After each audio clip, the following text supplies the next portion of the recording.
Okay. Good morning, everyone. At this time, I'd like to call the Board of Education meeting to order. I would like to ask our board members to identify themselves as the record as I call your name. Todd Ferrante is present. William Buchanan. Present. Katie Addis. Present. John Andes. Present. Elaine Thomas. Present. And Donald Smack.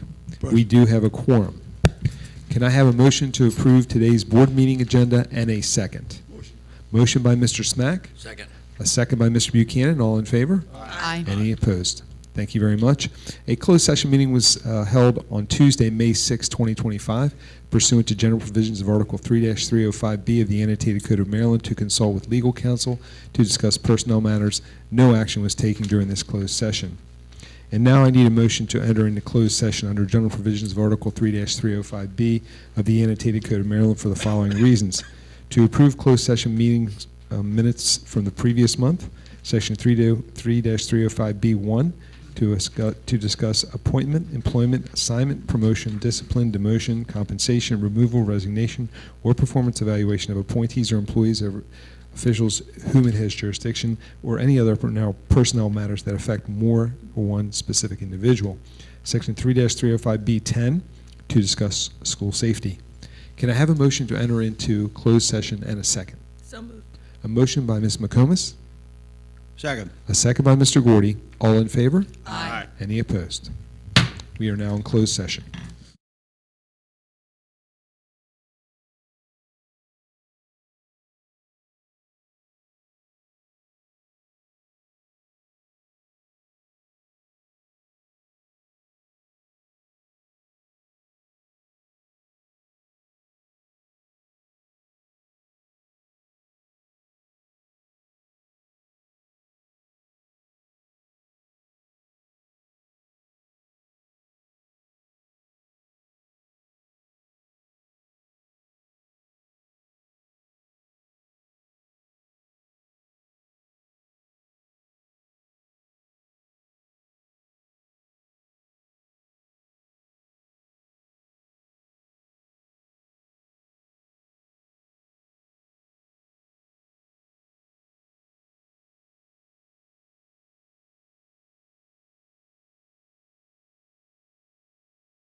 Good afternoon, everyone.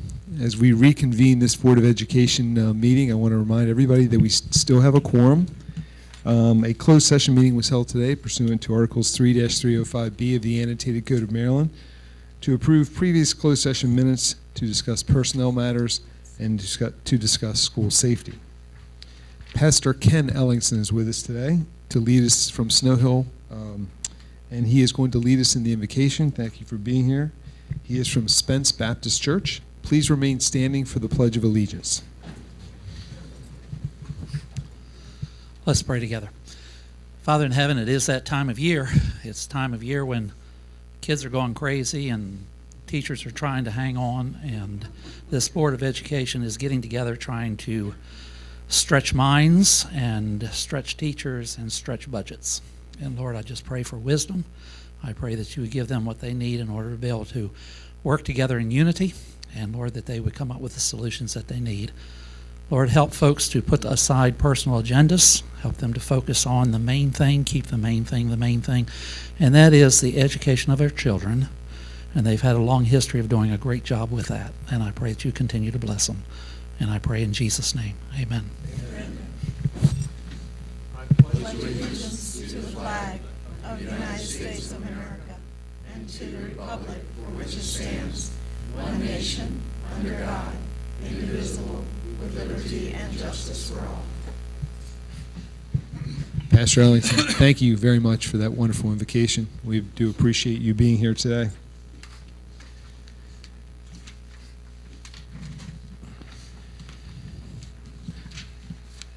Now I need an approval, a motion to approve the open session minutes from April 15th, 22nd, 23rd, 24th, and May 6th.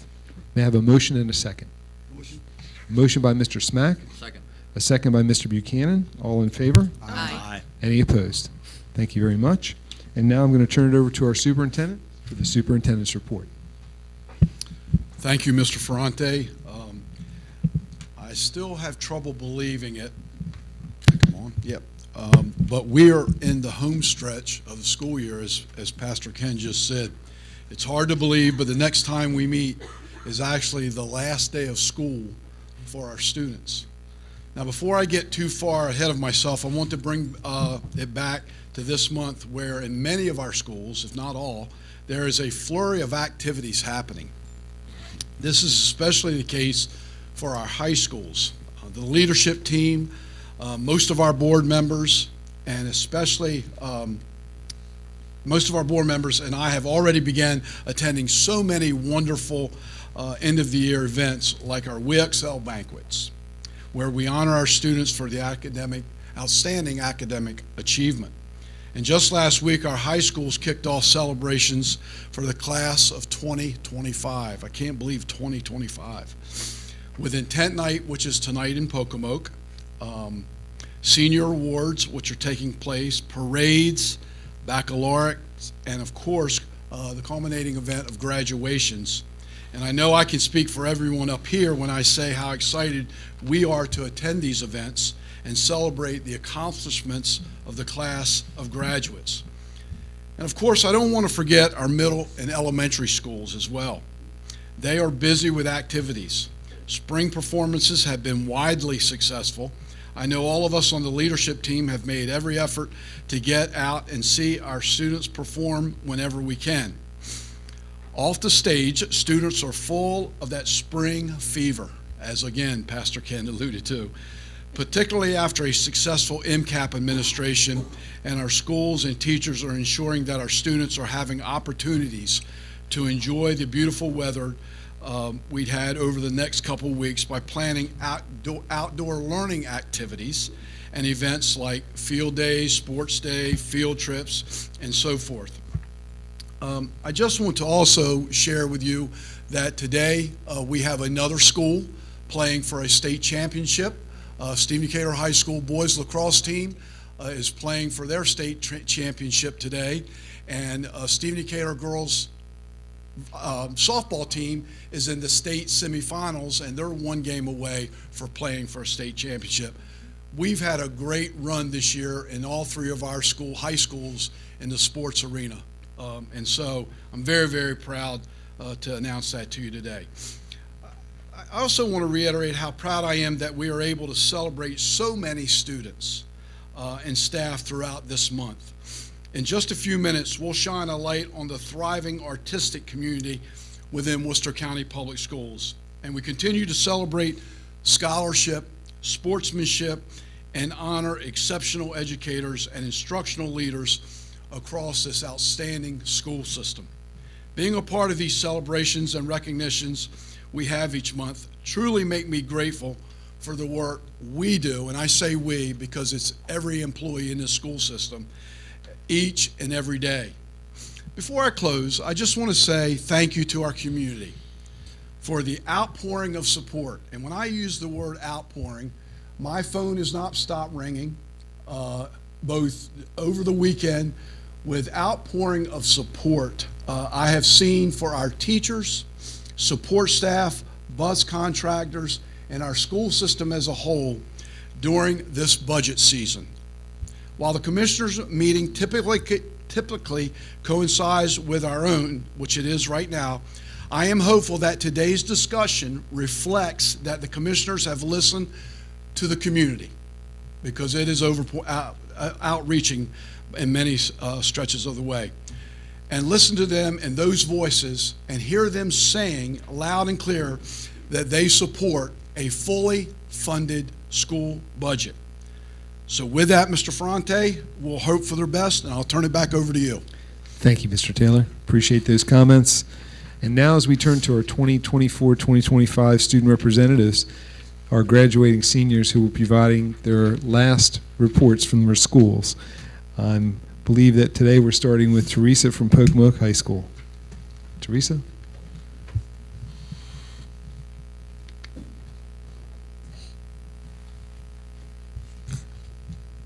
Thank you, Mr. Ferrante. We're thrilled to share the incredible accomplishments of our Pocomoke High School students and staff as we wrap up another successful quarter.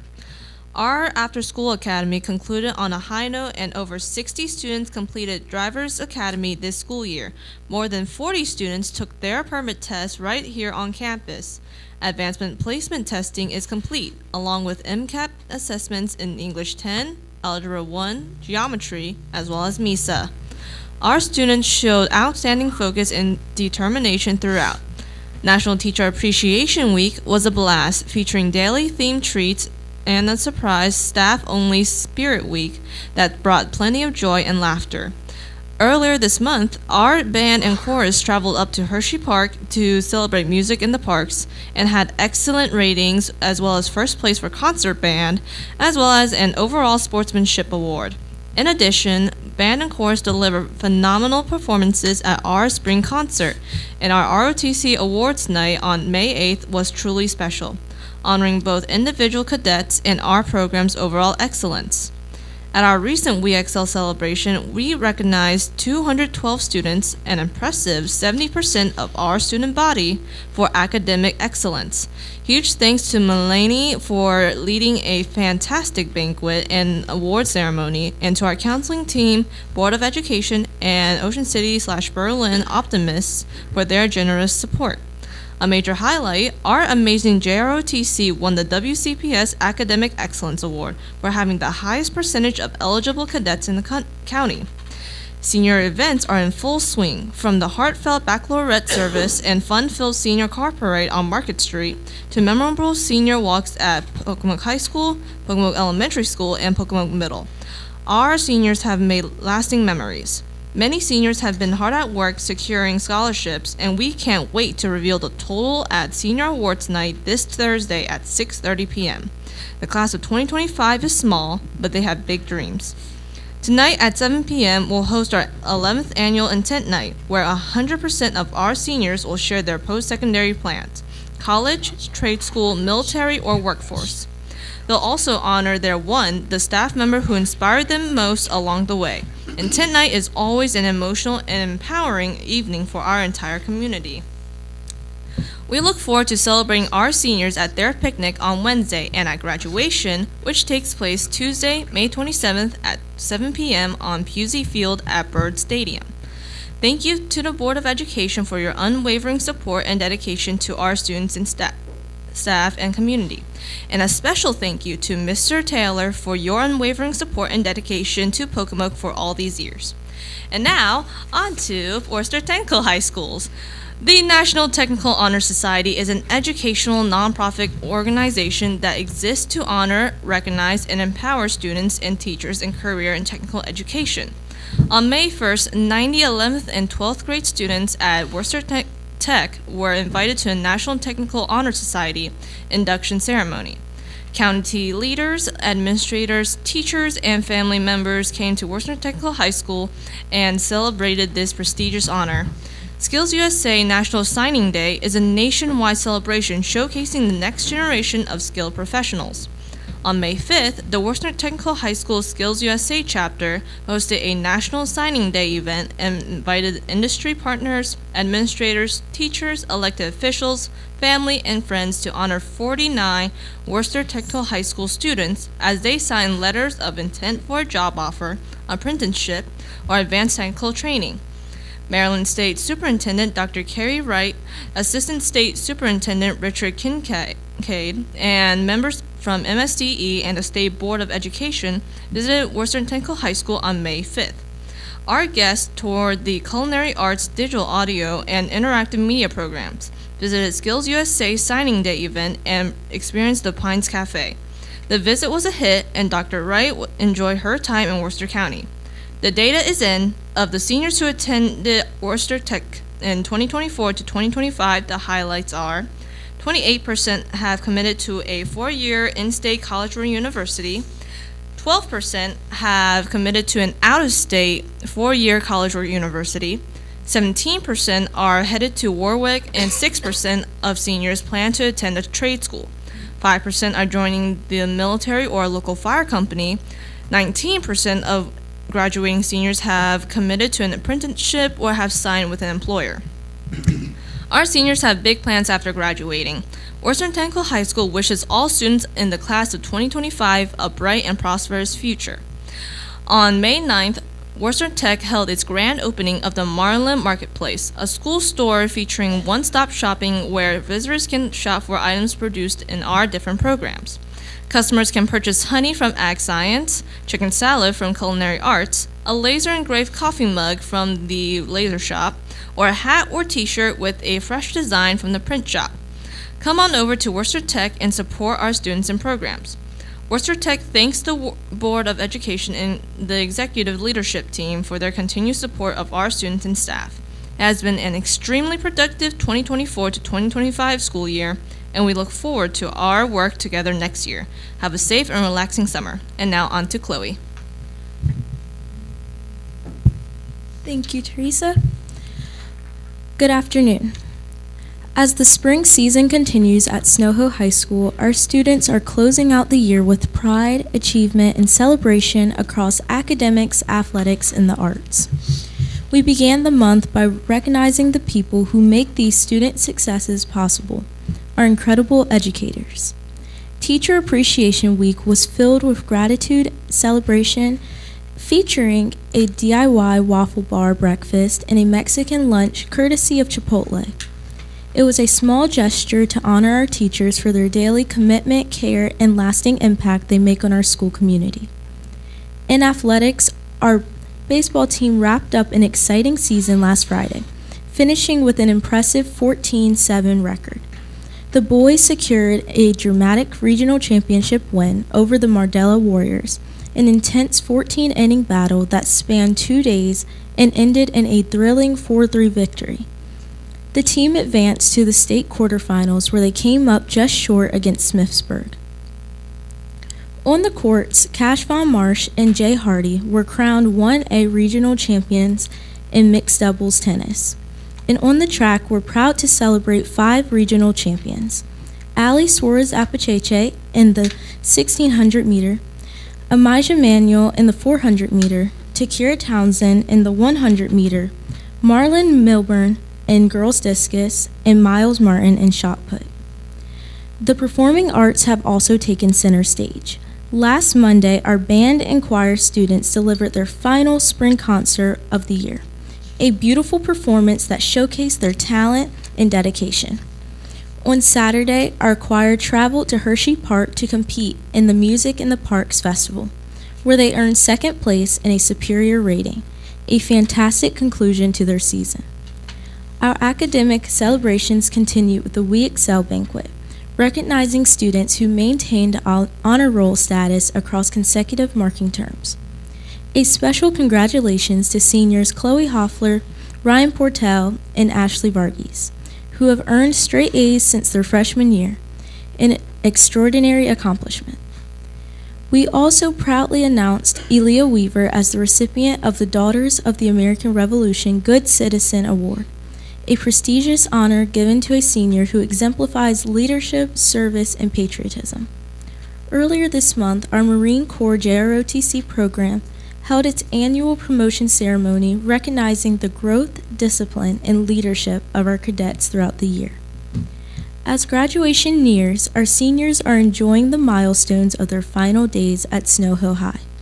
Festivities kicked off with a senior trip to Busch Gardens in Williamsburg, Virginia, followed by a joyful car parade on Monday. We now look forward to Senior Awards Night on Wednesday, where scholarships and honors will be presented.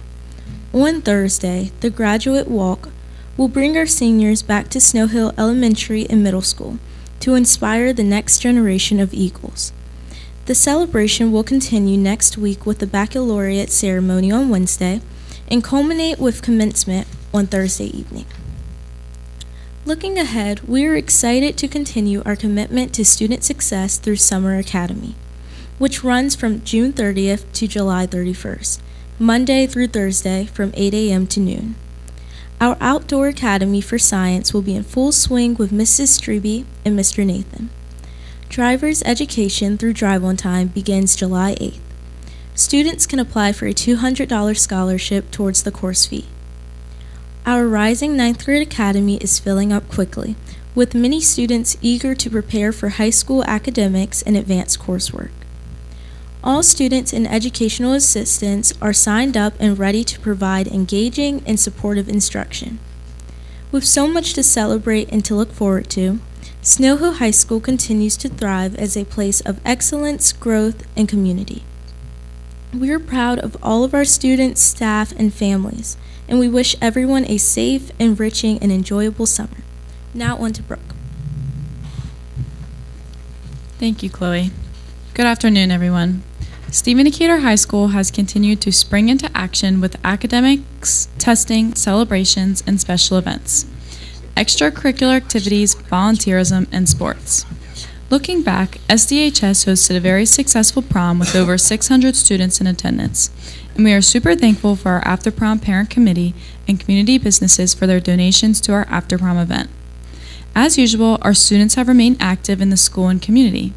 Numerous Decatur Club members, volunteers, and after-school academy participants have been out and about for many activities and events, including the Ocean Pine Spring celebrations, Believe in Tomorrow, and Coastal Hospice volunteer work, beach and school cleanups, school fundraisers at local restaurants, and field trips. Our Educators Rising group sponsored a phenomenal Teacher Appreciation Week complete with treats and a flowering thank you hallway. And our band and choral programs held wonderful concerts in the school. Meanwhile, our creative writing program is busy preparing its literary publication, and our yearbook staff continues to work diligently putting together the final pages. Congratulations are in order for the Peggy Hevel Memorial Writing Contest winners, our VEX Robotics students who earned bids at nationals, our Stock Market Games State Championship team, our Invest Right State Essay winner, Sophia Ferrante. Congratulations, Dad. Our hundreds of senior school awards and scholarship recipients, and our hundreds of We Excel honorees. In the testing world, we just concluded administering nearly 500 advanced placement examinations in 28 different areas to over 300 students. Now we are in the midst of the administration of over 1,000 MCAP assessments. We are confident that our students will continue to do well. Finally, in the sports world, we recently celebrated 32 athletes who signed to bring their games to the collegiate level, in addition to the several student athletes who committed to a D1 school in the fall. Our spring sports teams cruised through the Bayside Conference with baseball, softball, girls tennis, and both girls and boys lacrosse all playing for conference championships. Congrats to our baseball and boys lacrosse teams for earning Bayside titles, and to our softball, girls lacrosse, and boys lacrosse teams for notching regional victories. And best of luck to our track athletes competing at states this weekend, to our softball team today, and to our boys lacrosse team vying for a state championship tonight. Looking ahead, we are also busy planning our SDHS Summer Academy, where we will be offering programs in trailblazing technology and adventures art, Freshman Academy and mindful management, SAT prep and credit recovery. And for the great class of 2025, we have several exciting senior celebrations, including our 6th annual Boardwalk Processional tomorrow, the BIS Senior Stroll, baccalaureate, and of course our commencement ceremony held at the Lewis H. Taylor Stadium. On a personal note, on behalf of all the students at Stephen Decatur High School, I would like to thank our wonderful community for the tremendous support of our students, and of course our school and central office leaders and members of our Board of Education for leading our school system with vision, accountability, and dignity. We know how fortunate we are to live in Worcester County and even luckier to attend one of the best school systems in Maryland. Now back to you, Mr. Ferrante. Brooke, thank you. Chloe, thank you. And Teresa, thank you. And we're going to miss seeing your smiling faces and also the other student representatives that could be with us today.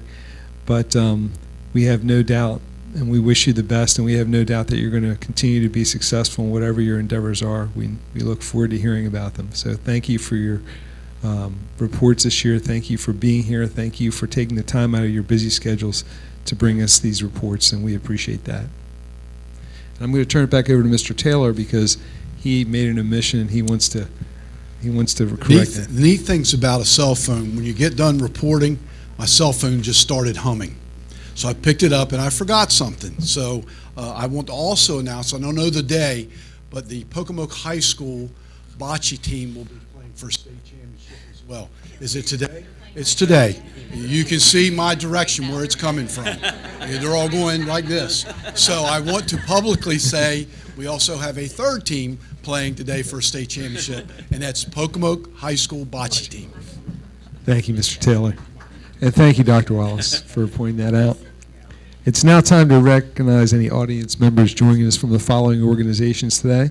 Do we have anyone present from the WCTA?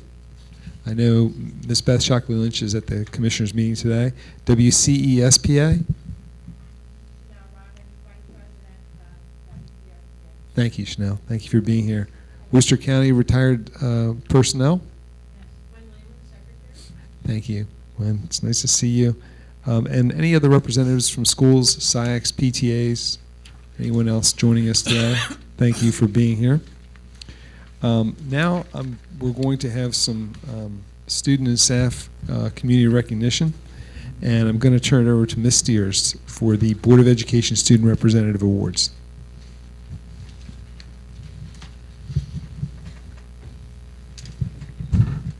Good afternoon, everyone. It is my great pleasure to get to honor our 3 student representatives that have served on the Board of Education. As you can tell, they do a wonderful job every month of providing updates and speaking on behalf of their schools and also some of the schools within their region to share events that are happening, the great things that are going on in our schools every month. So we just want to thank them for their service this year. So I'm going to start with Teresa Gu. She has been our student board representative from Pocomoke High School, and she is attending McDaniel University to study biochemistry with the possibility of a double major in economics. On a pre-health track, she is exploring careers in pharmacy, veterinary medicine, or medical research, driven by a strong interest in science and healthcare.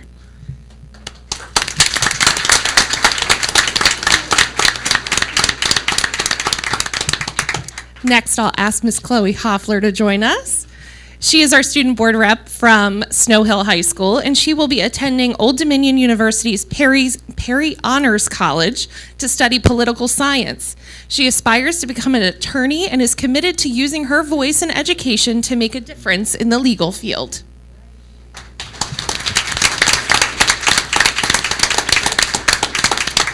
And before I call Brooke up, I also just want to say our student representative, Luke, who is normally with us, Brooke is our alternate, so I'll call her up in just a minute.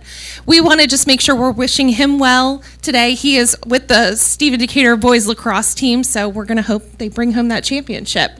But that's why he couldn't be with us. But I would love to welcome our alternate from Stephen Decatur High School, Miss Brooke Berquist.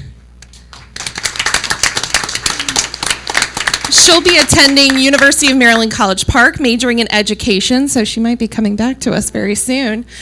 She's passionate about teaching and hopes to return to Worcester County. Hopes to return to us after graduation to become a math teacher and sports coach, giving back to the community that helped shape her.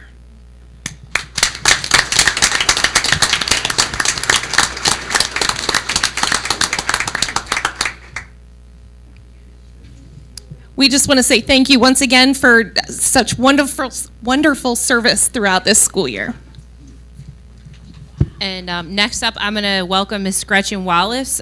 She is Pocomoke High School's Teacher of the Year, and we all got to see a wonderful speech from her. You can go ahead and bring your group up at the We Excel banquet. It was very inspiring, and it wasn't live streamed, so you can't go back. If you missed it, you missed it, but it was outstanding. So she's here today. If you remember last month, I believe Mr. Conyar from Snow Hill High School was here. Her group, I believe, is participating in an event, so they couldn't be here. So this FBLA honor is going to happen today. So I'll turn it over to you.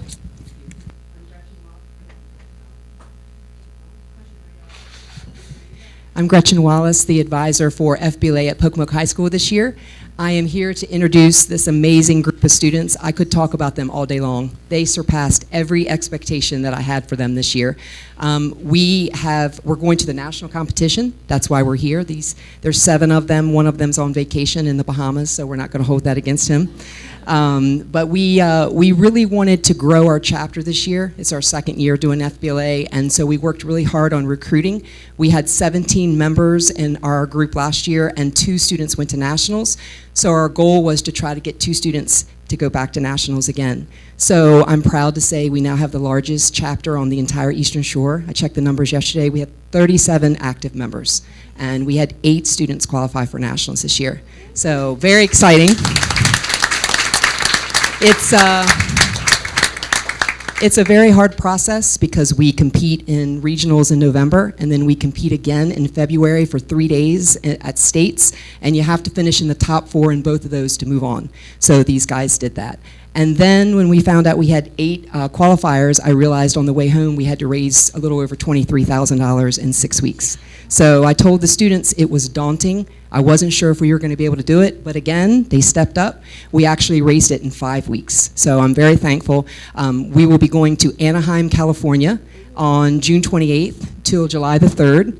The student from Snow Hill will be going with us, and we're going to compete on the national stage. And I know these students will represent Pocomoke High School and Worcester County Public Schools on the national stage. I'm very excited to see what they can do. I do want to give a thank you to Dr. Rain. You saw our vision from day one and have supported us. Pocomoke High School has been very supportive, and so I'm thankful for that. I'm also thankful to all the family members and community partners. We sent out over 150 letters to get donations. And so we worked really hard. And I'm very, very thankful for this group of students. They surpassed every single goal that we had. So I am going to go ahead and announce the students and what competition they will be competing in. Please pray for us as we travel to and from California. I think one of us has been to California, but that's it. None of the rest of us have been. So we're excited. First we have Fiona Gu, Personal Finance.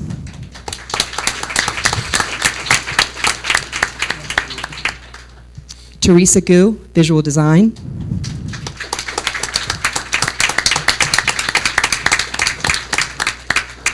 Max Guy is the one that's on vacation in the Bahamas. However, his dad is a commercial airline pilot for United, and we are flying United on the way home, and he is going to be our pilot. So I thought that was very cool. Gio Palombi in Help Desk.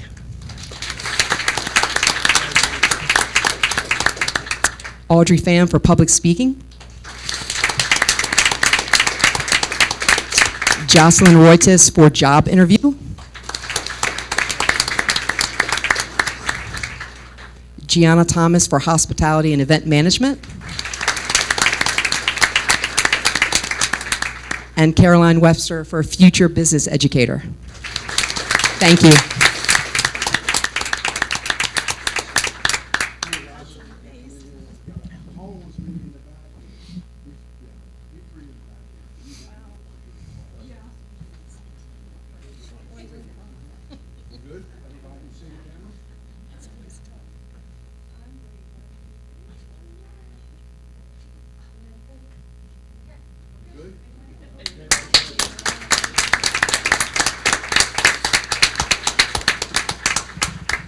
Next, we have Miss Tamara Mills, who is a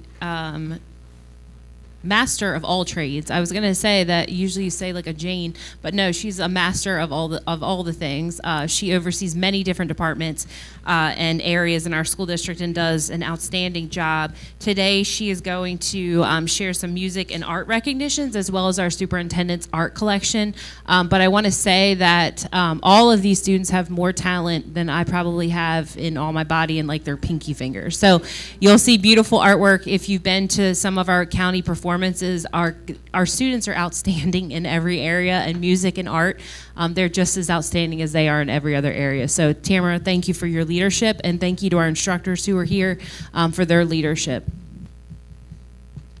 Thank you so much. I appreciate that. That was too much, actually. So again, I'm Tamara Mills, and I'm the coordinator for Fine and Performing Arts, among a couple other things. So I want to present these amazingly talented musicians today with some recognition that they so greatly deserve. Our first student is actually a first for our entire county. We have never had a student that has performed in the grade 5 and 6 state demonstration treble chorus. And so today I would like to recognize Miss Skylar Whitlock from BIS. Come on up. And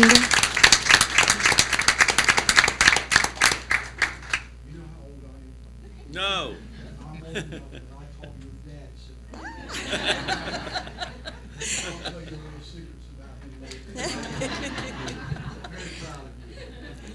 And thank you to her director, Miss Julie Mills, who helped make that happen. So thank you, guys.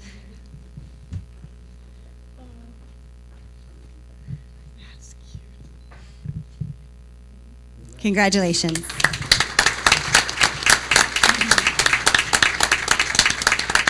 Next are our 2025 All Shore Senior Chorus honorees. I'm going to call the students. These are from all three schools, but I'll tell you which schools, and then I'm going to welcome up our directors. So from Pocomoke High School, Kyla Gilliard, who unfortunately could not be here today. I think she's got some testing. April DeShiel, who, in addition to this, also received Outstanding Vocal Soloist Award at Music in the Parks in Hershey Park, which is extremely exciting. Miss Aubrey Jackson Bowen, Emily Skorbach, RJ Hunter, from Stephen Decatur High School, Adelaide Dawkins, Alex Pushan, from Snow Hill High School, Morgan Lehman, Marianne Rutzler, Caroline Burgess, and Dalton Tingle. And a special thanks to all the work that is put in, not only from the students, but from our three amazing choral directors from Snow Hill High School, Ms. Kelly Klein, Stephen Decatur High, Mr. John Gross, and from Pocomoke High School, Ms. Jenny Hudson.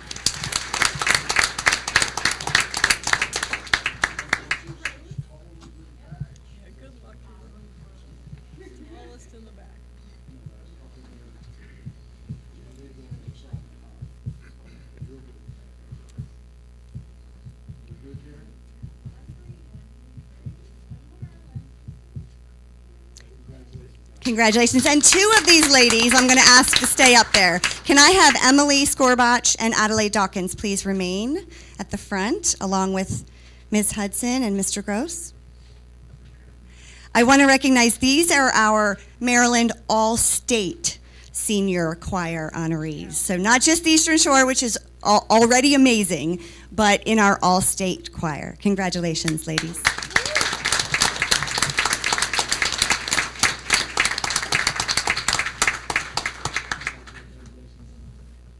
Wonderful.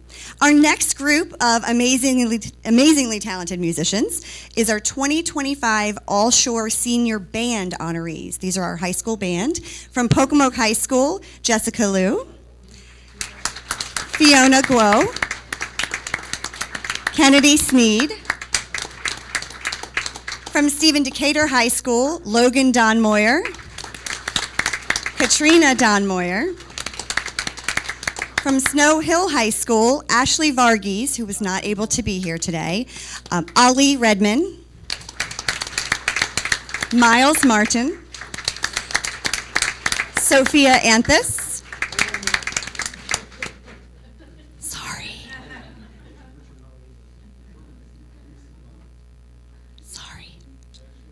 Ashley's absent, I'm sorry, I'll slow down, and Dalton Tingle.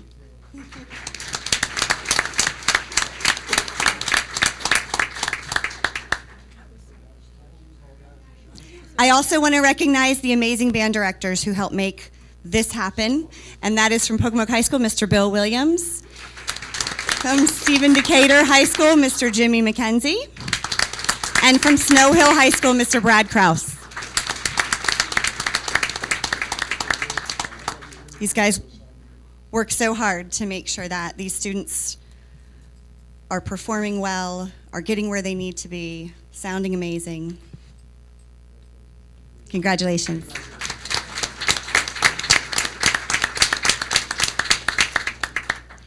Our next group of recognized musicians are our 2025 All Shore Senior Solo and Ensemble honorees. From Pocomoke High School, Mr. Tyler Beach, Aiden Cornwell,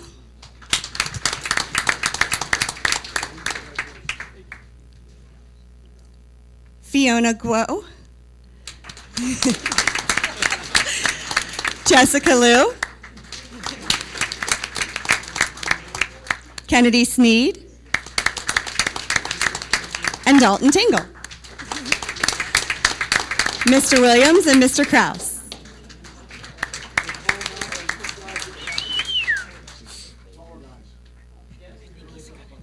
Yeah. You could get way in the front, Mr. Kraus.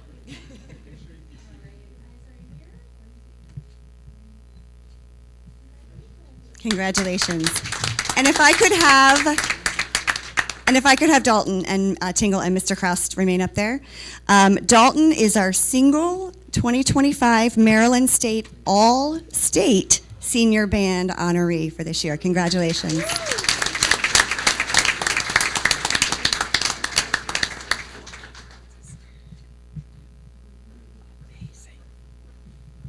All right, moving on, we now start recognizing our junior band, which is our middle school band. So generally our 6th through 8th grade band students. From Pocomoke Middle School, Audrey Clayton, Bryce Ritchie. From Snow Hill Middle School, Alexa Brunson, Vaughn Jarman, Mila Newman. And from Stephen Decatur Middle School, Willow Hendricks and Ara Kang. I also want to recognize our band directors responsible for these musicians. We have Mr. Michael Devine from Pocomoke Middle School, Mr. Rodney Lee from Snow Hill Middle School. Congratulations.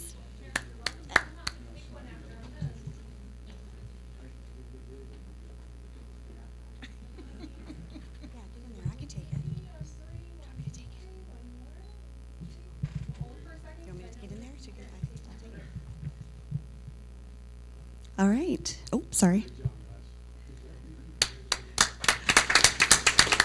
Congratulations. Next are our 2025 All Shore Junior Chorus honorees from Stephen Decatur Middle School, Zoe Brown, Melanie Burrows,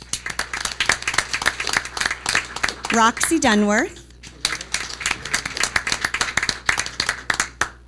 Rosie Dunworth, Tatum Smith, Madison Trimper, and Mary Wall is unfortunately absent today. From Snow Hill Middle School, Emmeline Harper, Chloe Ickes, Nathan Shockley, and Rosalie Smithers. Our Snow Hill Middle School choral director could not be with us today. She is actually, they have a dress rehearsal at the moment, but we have with us Miss Brenna Como from Stephen Decatur Middle School, our amazing choral director there. And Miss Julie Mills, who is, Julie, will you stand again? From BIS. She did have a student, a 6th grade student, who did qualify for All Shore, who could not be here today, but I do want to recognize Miss Mills' student, and that is Piper Smith. So congratulations.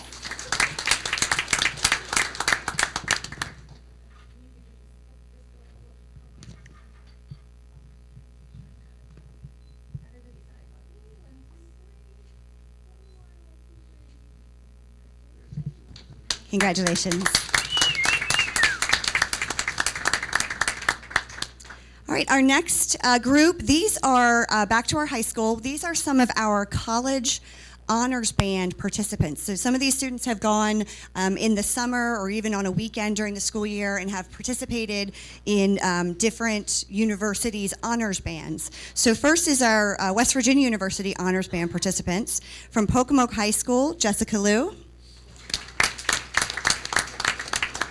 Fiona Guo, Tyler Beach, Josiah Sessoms, Kennedy Sneed, from Snow Hill High School, Miles Martin, Sophia Anthus, and Dalton Tingle. Mr. Williams and Mr. Krause, please join them. This is really an honor, guys, for them to be performing with colleges and in the post-secondary arena. It's a really amazing experience for these students.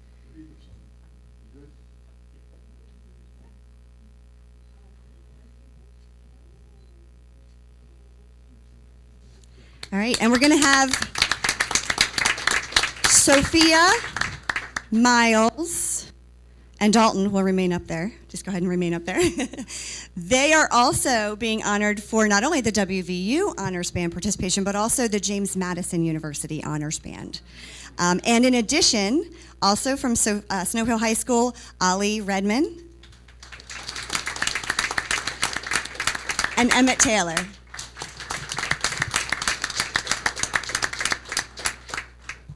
Congratulations. As they take their picture, I really do want to thank the board for all of its support, for all of the trips and adjudications. I thank the school staff for all the buses and transportation and substitutes to allow these students to be able to participate in these events. Congratulations.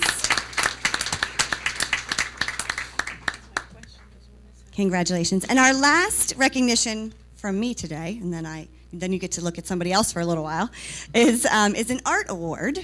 And the superintendent's collection, if you'll see, there are 3 holes empty on the back wall there.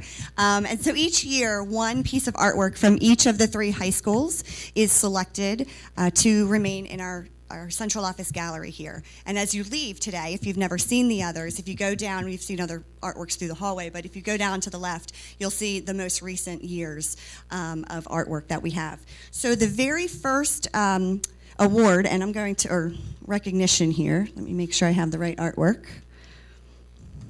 No. What's that? I think I'm good, thank you though.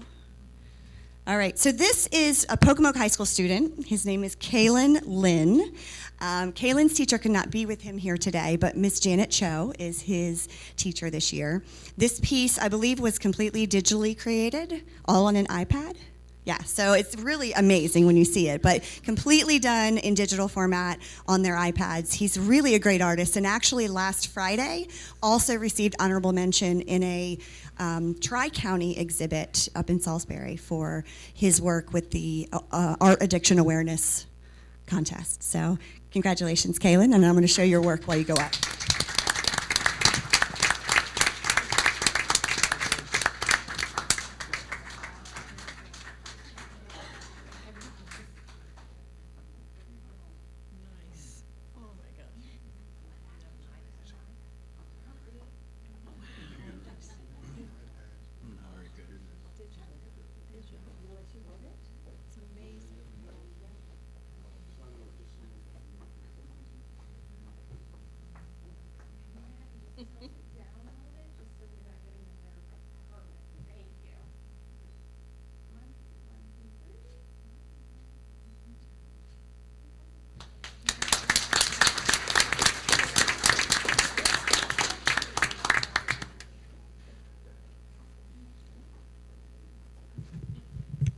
All right, our second honoree today is from Stephen Decatur High School. Her name is Madeline Pendleton, and I'm going to hand the mic to Ms. Ciancito to just say a couple of words about her and her work while I show it. Maddie is not only able to render something so that it looks like we see it, but she's also very expressive. Her work has a lot of energy, and she's able to convey personal meaning and symbolism in her work that makes it universally relatable to all of us. So the bear and the child has quite a lot of meaning, which we can all relate to.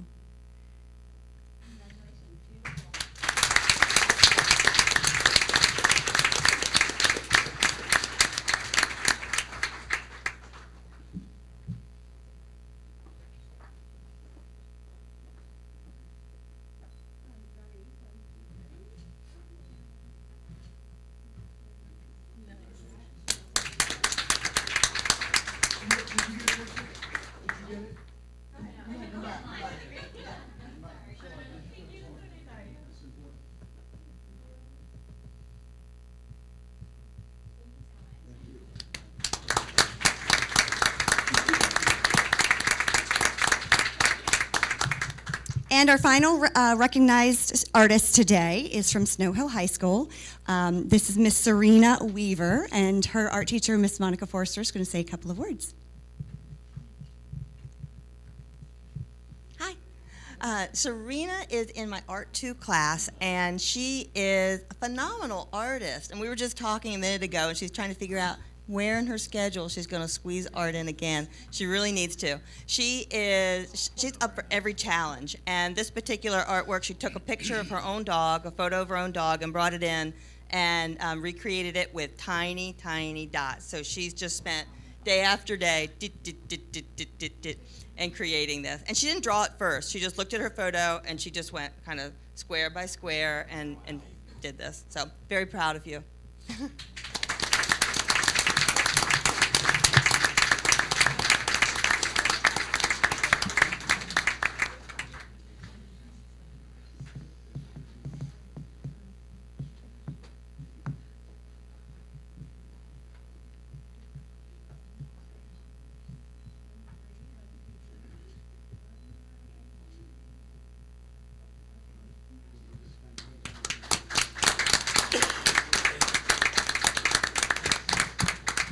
Thank you, Ms. Mills. Thank you. We look forward to seeing those hanging up tomorrow.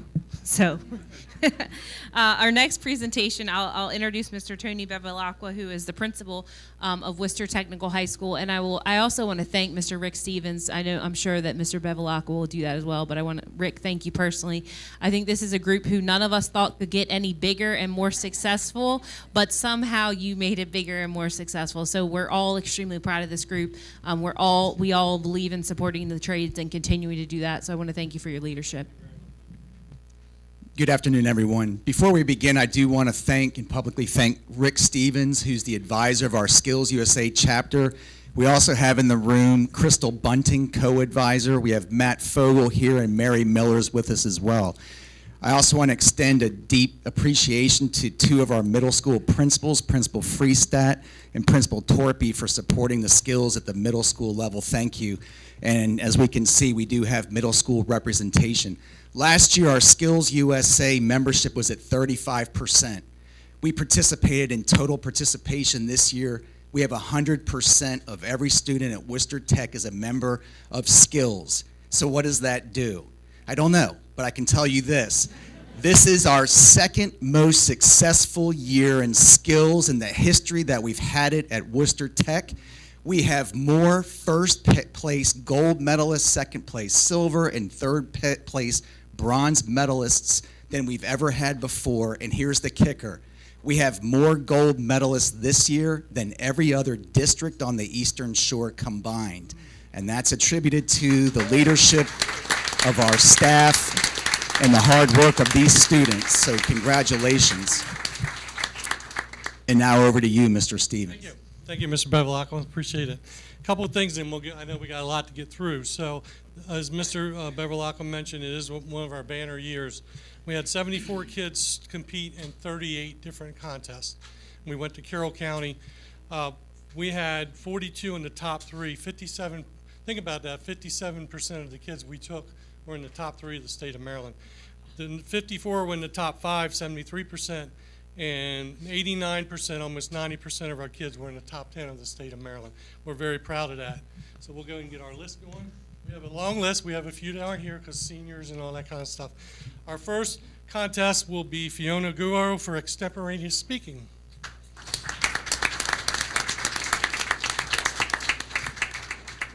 Victor Roars and Lydia Beagle, Mobile Robotics Middle School.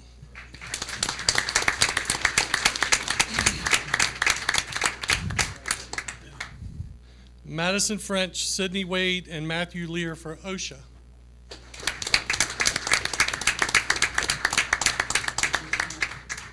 Rowan, yes sir, I'm sorry, yes sir. Yes sir, sorry about that. I'll tell you, I'll remind myself. For middle school pen design, Rowan Morales.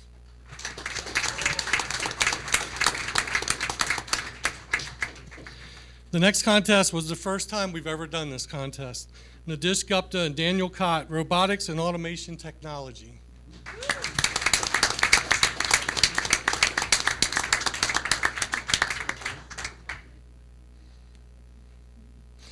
Next one is Robotics Urban Search and Rescue Middle School, Travis Sharar and Mira Emmerich. And Mira's not here. The next group is a team. It's called Teamworks. It involves a carpenter, a mason, an electrician, and a plumber. And they have to build kind of like the side of a house and a wall. And so I'm going to introduce you to the team. Yes? Should we get this picture? Sure. Absolutely.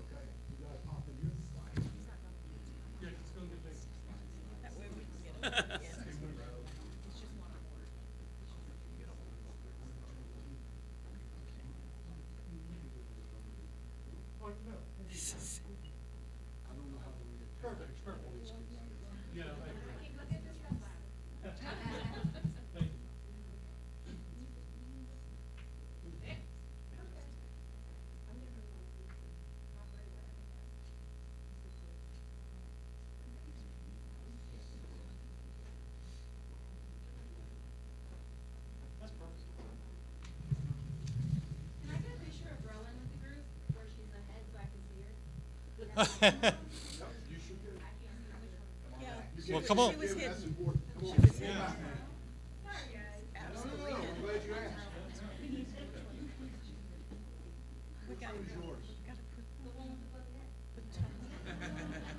not, listen, my mom would do the same thing.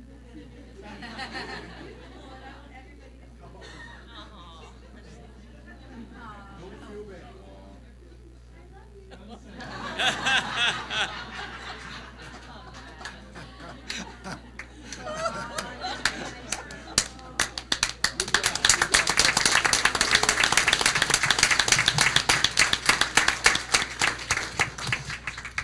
That was precious, thank you.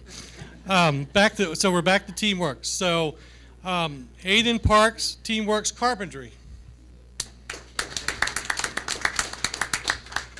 Kathy Maldonado is the mason.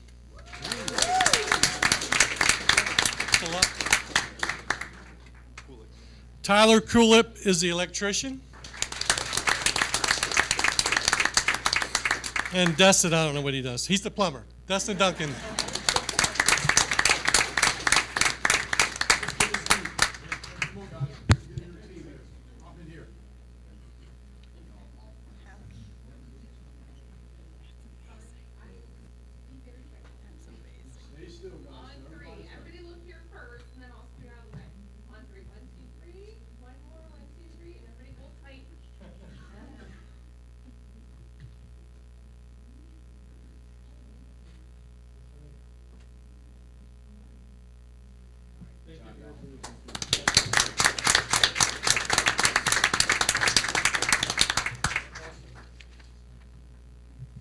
Okay, this was a new contest we did this year for the first time. It's called Technical Computer Application, Jalen Swanson.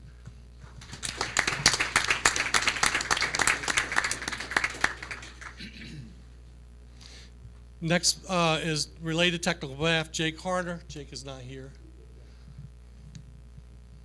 Also, middle school t-shirt design, Bella Crawford.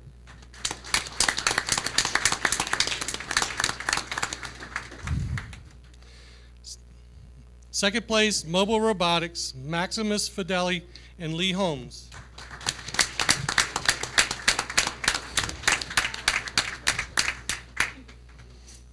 Also, second place, urban search and rescue, middle school, Benjamin Tang and Connor Schoof. I don't believe they're here. But thank you. Also, math. We took the top 2 spots in the related technical math contest this year, first place and second place. Bryce Gill was second place, but I believe Bryce is here today. All right, next contest, second place, web design, Hunter Hudson and Ilana Allen.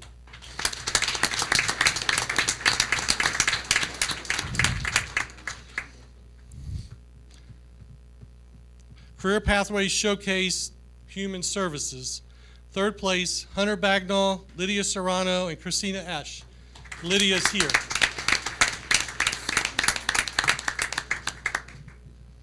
American Spirit, second place.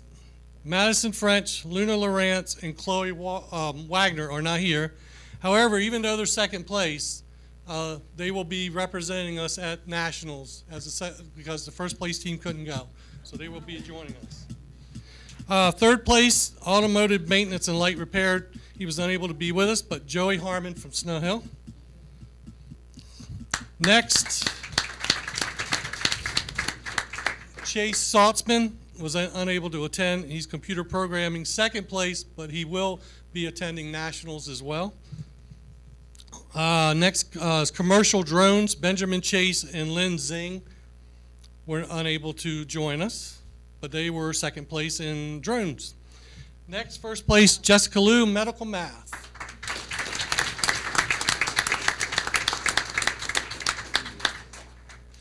Also, this year for the 9th year, Worcester Tech competed in what we call Chapter of Excellence. That's where we have to write up what we do during the year, or the students do, and we present it as a chapter to see how well we're doing in the nation and in our state. For the 9th year, Worcester Technical High School is the Skills USA Maryland Chapter of Excellence Gold Award for the 9th year.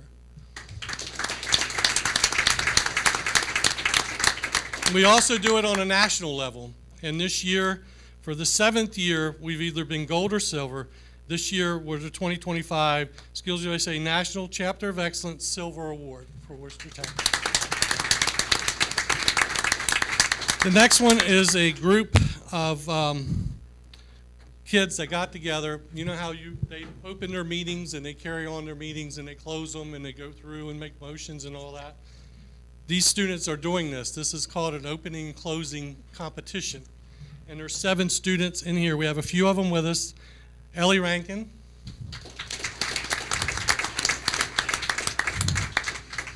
Demarion Miller is not here. Kiara Lucas. Camille Williams.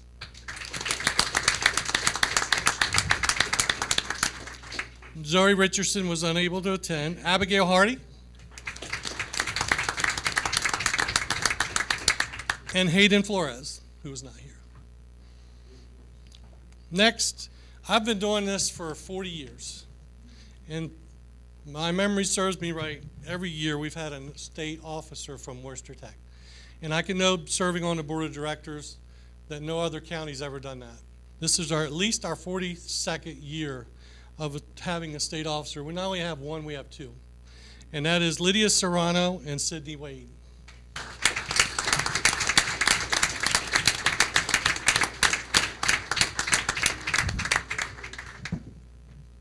And last but not least, Robotics Urban Search and Rescue High School. They will be attending Nationals. Asher Nichols and Katrina Donmoyer.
So I would like to take a second and let you know that 30 of those students you just met will be going to Atlanta the last week of June.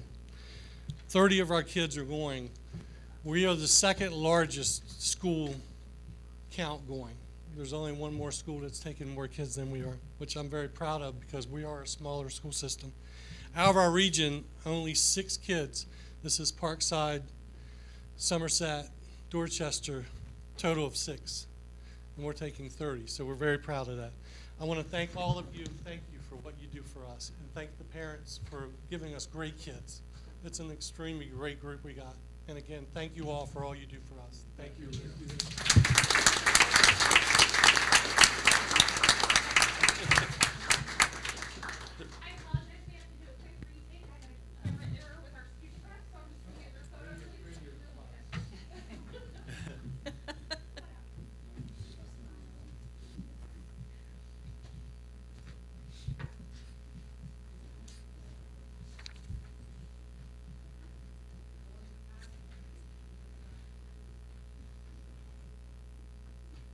Thank you all. I appreciate it. Thank you.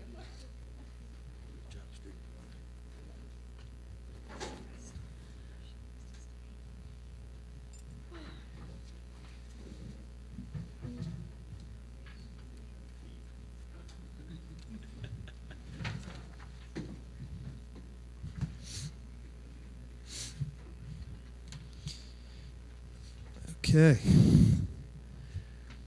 We got a lot of things going on at these schools, don't we? It's incredible. So now we're at individual and delegation comments, and all individuals who've signed up to address the Board of Education may do so for 1 or 2 minutes regarding information, recommendations, or concerns which may need future board attention.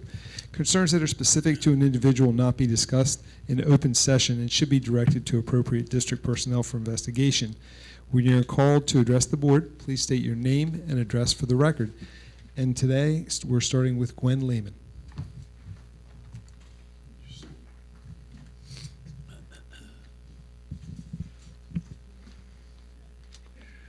That's my neighbor. Good afternoon. Gwen Lehman, Cresthaven Drive, Ocean Pines.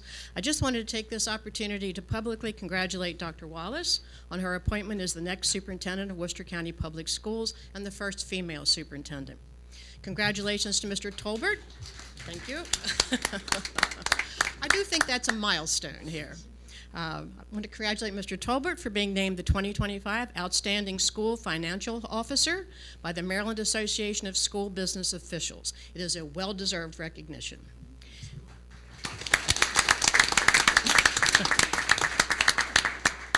And thank you, Superintendent Taylor. We go way back. First, you were my student, then my vice principal, then principal at Stephen Decatur High School, before becoming assistant superintendent and superintendent. Throughout your tenure at Decatur, you were always supportive of me personally, of my program, and my students. You seldom missed a performance, and you did not miss any opportunity to pop into my classroom and congratulate students following a production. If unable to attend a show due to a conflict, you would always let me know, and sometimes you'd stop by when we were rehearsing. I don't know of anyone who was a better cheerleader for Stephen Decatur or the school system itself. I also offer thanks to Mr. Taylor from the Worcester County Retired School Personnel Association. You have never forgotten those of us who are retired from the system, but continue to seek ways to support all Worcester County public schools and the thousands of students they serve. And we hope, like Dr. Andes, you will become one of us. Thank you. Thank you.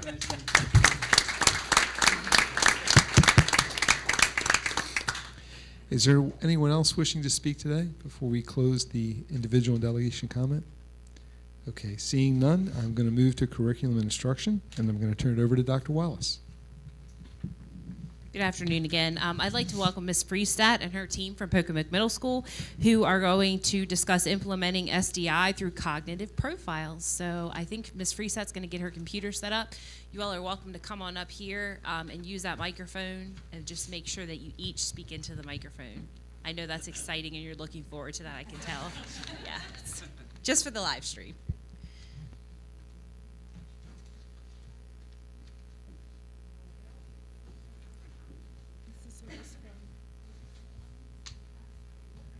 You're welcome to stay or anything.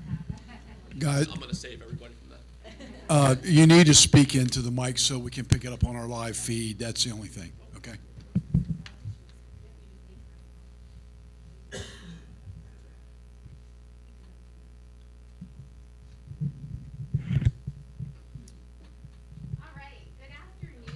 We gotta have this. Good afternoon, everyone. There we go. Good afternoon, everyone. I picked a good board meeting for us to present. It was very exciting to hear all of the students and their accomplishments, so thank you for having us here today. I have Miss Ashley Mertz. Not only is she our Teacher of the Year, but she is also a 7th grade math teacher, special education teacher, and a literacy teacher. And we also have Corey McCluskey. He is a 7th grade math teacher, and they are going to talk to you about something that we call the Warrior Learning Report. And it kind of happened over this past summer. We wanted to give something to all teachers, not just academic teachers, but special area teachers as well. We wanted to provide them with information that they could really get to know the students that are identified with disabilities to help them be successful in all areas of the school, both in academics and in the special areas. Because previously we would give teachers just a sheet of paper that had some numbers on it based off of the assessments that these students were given, which qualifies them for special ed, and it doesn't really tell them a whole lot. What their strengths were, what are some of their challenges, and what are some of the best practices. So we wanted to put something in place to give to the teachers that really allows them to get to know the entire student, so they can build relationships, so they can make them successful, so they can make them feel like a part of not only the school community but the classroom community as well. So we met this summer and we developed what we call the Warrior Learning Report, and it's equipping educators, empowering learners, and elevating access. So Mr. McCluskey and Ms. Mertz are here today to talk to you about our Warrior Learning Report. All right, so this summer we had the opportunity to kind of design this from scratch. So we talked about what are the components that we really think our general education teachers really need to know about these students. So our 5 components are looking at their cognitive and educational evaluation data, a quick IEP snapshot and some classroom notes from teachers that have worked with them, historical data, and then our big part is what we call specially designed instruction and the tools for the certain areas of impact depending on their cognitive profile, and then also just some general supports for exceptionalities for students with autism or ADHD. So here is a template that we would use for every single student that entered our building that was identified for special education services. So at the top you can see that we have their cognitive and educational scores. We didn't just give these to teachers, we explained what fluid reasoning means, and we explained what that score actually measures. So we also gave them a graphic that shows like what the score of an 89 might be, and then we kind of furthered that through professional learning, looking at how they can address those weaknesses. We also gave them an IEP snapshot, including their accommodations and supplementary aids and services, as well as some historical data looking at their end-of-year iReady scores and their MCAP scores. And then we also brought in our special education case managers and asked them to give us some just classroom notes about them, maybe if they prefer a certain subject, how they work with others, and then also anything that could impact their academic performance, such as attendance or family environments. And that way, a teacher can read that and kind of understand them more whole. On the back of that, we then looked at best practices based off their specific profile. For a student, for example, that has a challenge with working memory, we told them what that would look like in a reading or a math class, and then we provided them with what actually specially designed instruction works for them based off that. We also provided them with different strategies that would work in that area of impact, and then like I said at the end, we provided strategies and best practices for students if they have ADHD, autism, just some kind of general suggestions that we feel can not just benefit those students, but really any students in our classroom. But like I said, we didn't just kind of give this folder and say, hey, here's the students in your classroom. We thought it was so important to center our professional learning around it. So in September, we actually gathered all grade level teams, and then we also brought in special areas teachers, and we truly taught what the Warrior Learning Report was. We brought in our school psychologist. She went over the testing as well. And the idea was that teachers could learn more about the report, the scores, and then actually have time to look at them and ask us questions. We didn't want them to feel overwhelmed by the report. We try to make it as concise as possible. And then throughout the year, we continue to look at those reports as data comes in new with our evaluations. We use it when we look at co-planning. Mr. McCluskey and I teach math together. We use them all the time. And then we also look at them in after-school PLCs, and we also use them during school improvement. Next week, we'll be giving a survey to our staff to ask them how they use the WLP in their teaching this year, as well as any suggestions that they have for us for the next year. In the summer, we'll come back together as special education teachers, and we will update the reports. And then again, we'll continue back in September, looking at the students based off the current data, as well as our incoming fourth graders. So what we've done is we've taken one student that I teach this year, and this is what his cognitive scores and educational scores for eligibility would look like. If you see the scores, you could see a massive discrepancy between visual, spatial, and applied problems. And as a math teacher, applied problems is the heart of what I do in 7th grade. So I had to find a way to allow this student to access our content. And using these reports that we've made, I'm able to look at that strength in visual, spatial, to create an alternate route for this student to access the problems that we're doing. And on the next slide, I'm going to show you an example of how I've done that with this student. But this student has excellent visual spatial awareness. He's very good at recognizing patterns, shapes, and visual relationships. He loves drawing and building models, and he enjoys puzzles. And when you present something to him visually, he's more engaged, he's more confident, and he's more willing to participate. He challenges very much with multi-step directions. This is a student that if I were to ask him to take notes, he would be more concerned with making sure he got every single word I wrote, and he would be frustrated if I tried to move forward before he got every single word that I wrote. So he has difficulty remembering the order of steps, and he's easily overwhelmed with verbal directions. So as a visual learner, we had to harness what we know about the student and use it for his advantage, because every student counts, and we can't just have a blanket lesson, a blanket assignment, a blanket problem, a coverall. So using these reports, we're able to individualize education for students like this one. So here's a math example that I did with this student based on his love of drawing. There's 2 things I did to help with his overwhelming. One, the little visual you see here is an index card. Just covering up the multiple questions that a 7th grader would see in a math problem. Our students just took MCAP, and in our curriculum, they don't do 1-step problems anymore. Everything is 2, sometimes 3 steps. So with a problem like that, if I want to model the rigor that the student is expected to meet, I start with an index card. I just show them the problem and show them what's going on in the problem and covering up the other questions that go along with it. So that's one little visual that I use with him and one little learning aid that I use with him. It's a little hard to see the picture, but this was a probability problem that I did with him. And before telling him, I didn't say that I have a problem that I want us to do. I said, I really need help with the drawing, is what I told him. I said, can you draw something for me? I'm a horrible drawer. Can you draw something for me? He's like, oh yeah, I would love to do that. He's a great artist. And I said, I know it might sound weird, but I need you to draw me a bag of marbles. And I told him the marbles that I needed in that bag, and he said, all right, so I need like red ones? Yeah. And purple? Yeah. And then once he was done with that drawing, I posed the situation. This student has this bag of marbles that you drew.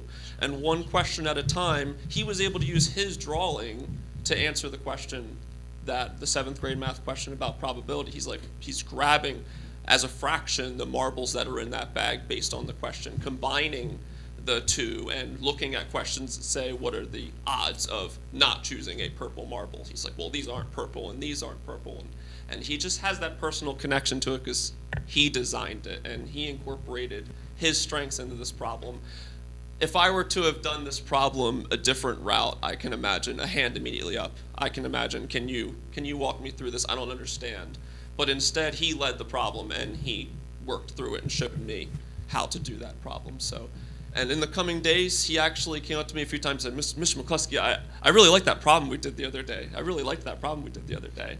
And I just thought that was really cool to make that memory with him and to make that connection with him using these reports. In other subjects, in history, you can see on the left side of here is what like a normal passage would look like to a 7th grade history student, and the way we adapted it for him is we use the same text. We use picture support and we use mapping each paragraph to help him or to have him create a main idea of the section independently, because that key word is independently. These 7th grade students in 8th grade, 2 years they're in high school, and independence for some of these struggling learners is hard. They want help and we want to help them, but we have to let go. We have to give them the tools to be able to do it themselves. And some of these little changes that seem simple can be so big for accessing the assignment. I always tell the students that sometimes the hardest thing is just getting started. And if we can allow them and give them the access to get started, then they can go from there with the right tools and with the right knowledge of the student and their data. And this is an example from Family and Consumer Science. You can see on the left a Rice Krispies recipe, a traditional recipe you might pull off the internet if you were going to make Rice Krispies. And you can see on the right of how we adapted it for him. Just harnessing that strength in visual and spatial awareness so that he can access and do the same assignment, the same activities as his peers, and to give him the confidence to be a member of his class instead of an outsider in the class.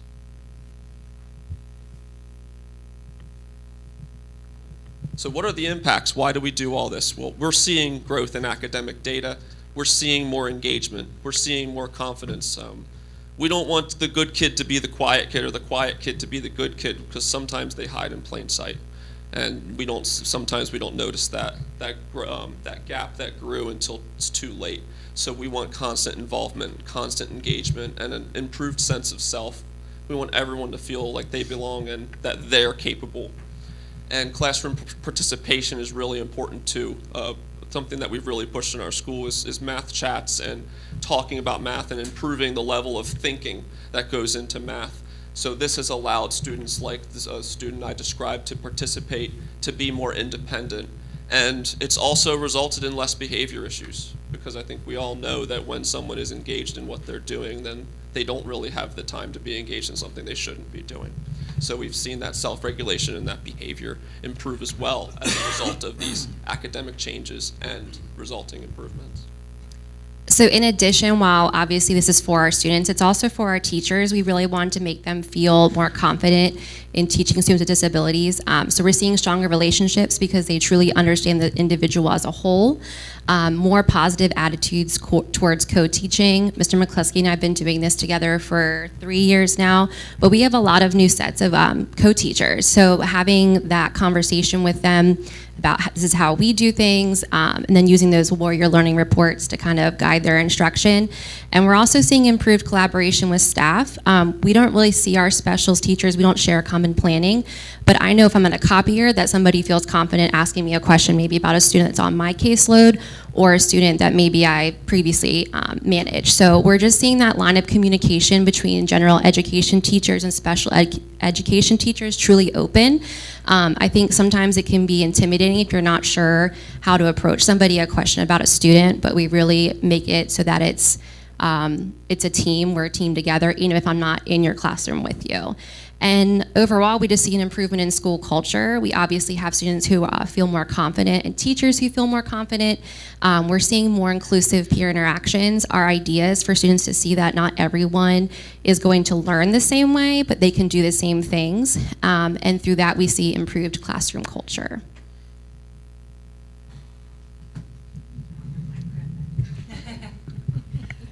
a lot of work and thought went into this document, and it's for our teachers, but most importantly, it's so that our kids can be successful and feel a part of the classroom community. Like Mr. McCluskey said, if they're engaged in learning, their behaviors are decreased and they just feel more successful. So, thank you. Anybody have any questions? Thank you. Any questions? Dr. Andes? Mr. McCluskey, I wish you would have been my junior high school math teacher. I would have been much more successful in mathematics had you been my junior high school math teacher. I'm very envious of all the students at Pocomoke Middle School who have you as their math teacher. Thank you so much for your support. Thank you so much for this great program. And as a teacher, I wish, as a high school teacher, I would have had this information about my students. I could have done a better job meeting their needs if I had had this information. So thank you for this excellent presentation. Thank you. Thank you. Any other board members? Thank you for the presentation. It's always great to hear when kids are engaged, and this is a program that engages them. So we appreciate what you're doing. Thank you so much. Thank you.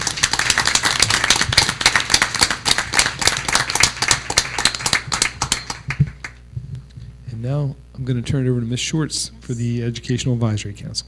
Yes, and I'd love to welcome up 2 members of our Educational Advisory Council, more commonly known as our EAC, Michelle Hunley and Melanie Coleman. As the board knows, the EAC is really kind of a sounding board for us. We meet monthly. 3 members of the 9 members are appointed by our Teachers Association, and 3 members are appointed by the superintendent every year. And as I said, we meet monthly to talk. We generate agenda items from both the Teachers Association and the members that are appointed by the superintendent each month, and we kind of talk through different talking points that are brought up by either side each month. So these wonderful ladies, and I do mean wonderful, they're very active, great members of the EAC, as are the other members, volunteered. Did you volunteer? Yes, you did. Volunteered to present these topics and just do a very high-level overview of what we've talked about for the past 9 months. So thank you, ladies, very much for representing the EAC. And Dr. Wallace and I love meeting with you guys every month. And I do feel like we get a lot accomplished, and we do keep a lot off of Mr. Taylor's plate and Beth Shockley Lynch's plate through the association. So thank you very much.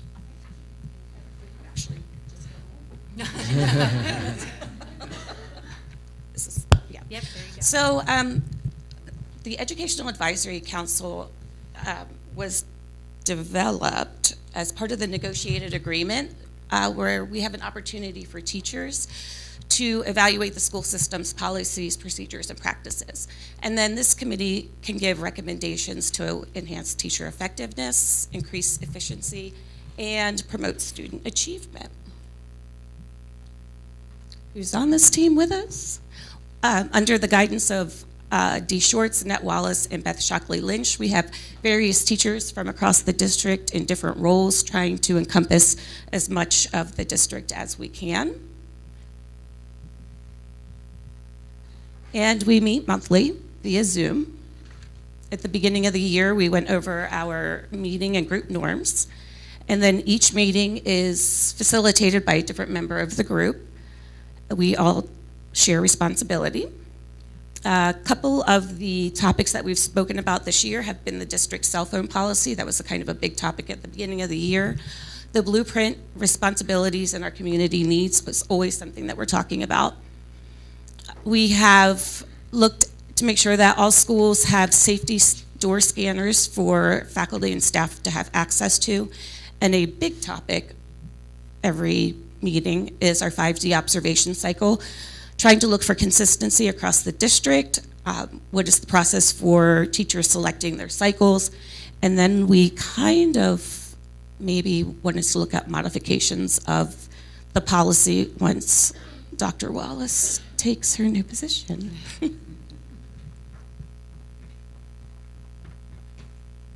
Okay, and then we moved into some bus issues, and that was particularly in the southern end of the county. I think Pocomoke was one that brought that to our attention. Internet outages at Decatur seem to still be an issue. That was brought up for discussion. There have been concerns about paper usage and running out of paper at schools, and how we can fix that issue.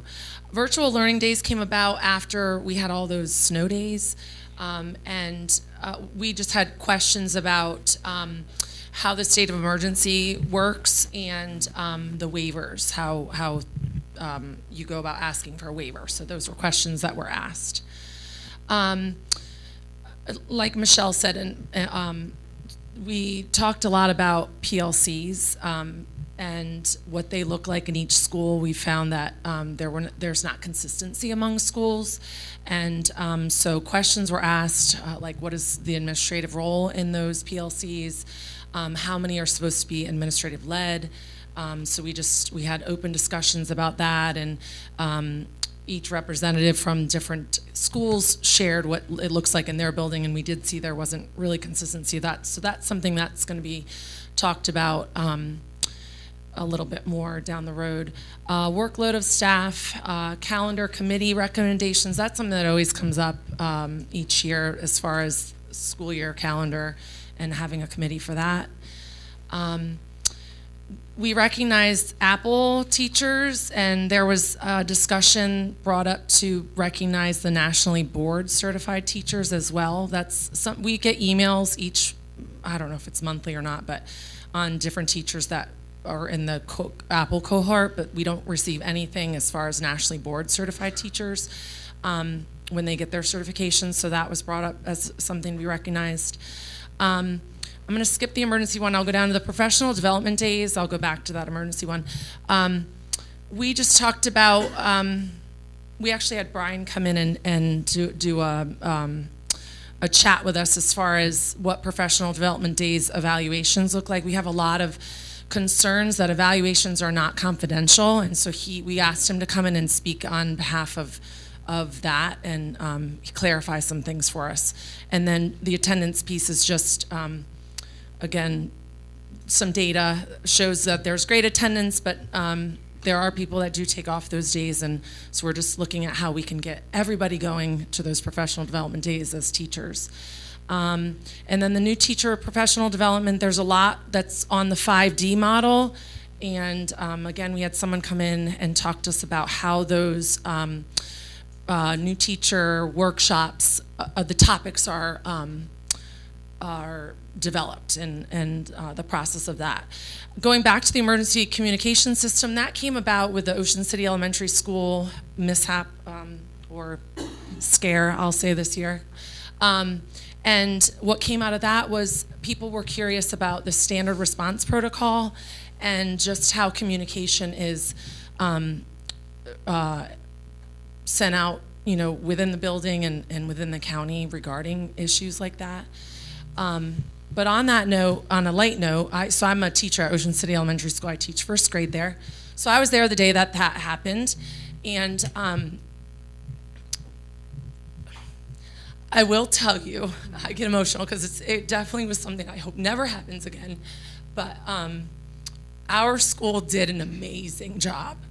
I had over 50 people in my classroom because my first graders were out at recess coming in the building. So our first reaction as first grade teachers who had no students with us was to go to our children, get them in the room as quickly as we could. And my class was the first one closest to the door, so I fit as many people as I could in my classroom. I had 6 adults in there. And I don't know if you've ever tried to keep over 50, 6-year-olds quiet, but it's really hard, especially because they don't really understand what's going on. They understood for the first 15 minutes, but after that, we were getting pretty creative. But anyway, my point of this is I have a great friend that works in Dorchester County, and they're being trained on the We Love You Guys Foundation, and that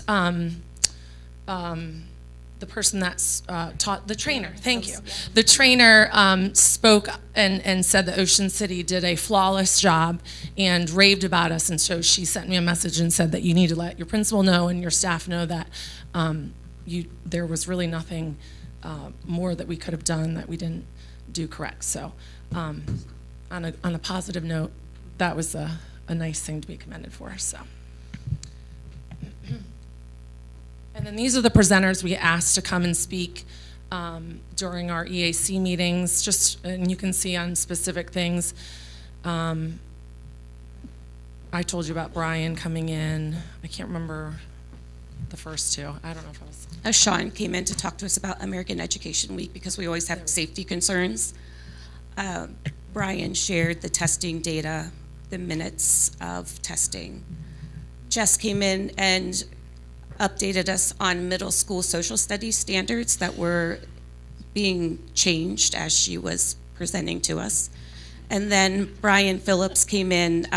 We had all kinds of questions about professional development with Brian, and he shared with us the new implementation of the science of learning that we will dive into, I guess, this summer and into next year. Do you have any questions? Any board members, do we have any questions, these ladies? Mr. Buchanan. I remember back when I was in the classroom and on negotiations when this was kind of brought forth to have some type of counsel or way of talking about things that were concerned on the teaching side, because previous to that I was always like, teachers in the teachers lounge was like us versus them, and the them was always like the administration, and at that time, historically, teachers really didn't question the authority, the administrator, but there was always a need for that, a need to have a knowledge of why things were done a certain way, because there's always a reason sometimes.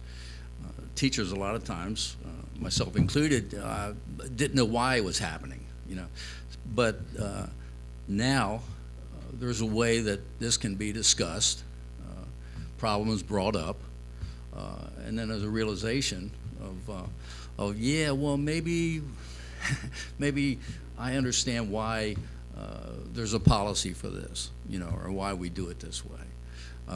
So this is a good thing. I always thought it was a good thing, and I had a lot of teachers that would come up, being, on the Teachers Association, for the school and say, hey, when you're at that advisory meeting, can you bring this up? Can you tell your principal?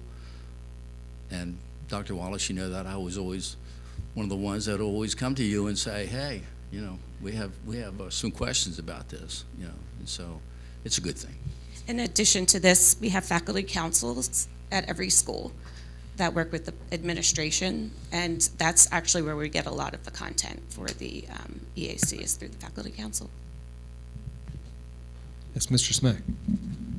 Worcester Elementary. Always been a great school with safety. Been there for 30 years, we practice good safety. Advisory board, meeting nights and stuff. Congratulations, y'all did a good job to you and the members of Worcester Elementary.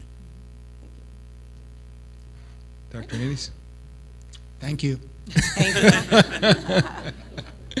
Thank you for your presentation. Thank you, ladies. We appreciate that. Thank you.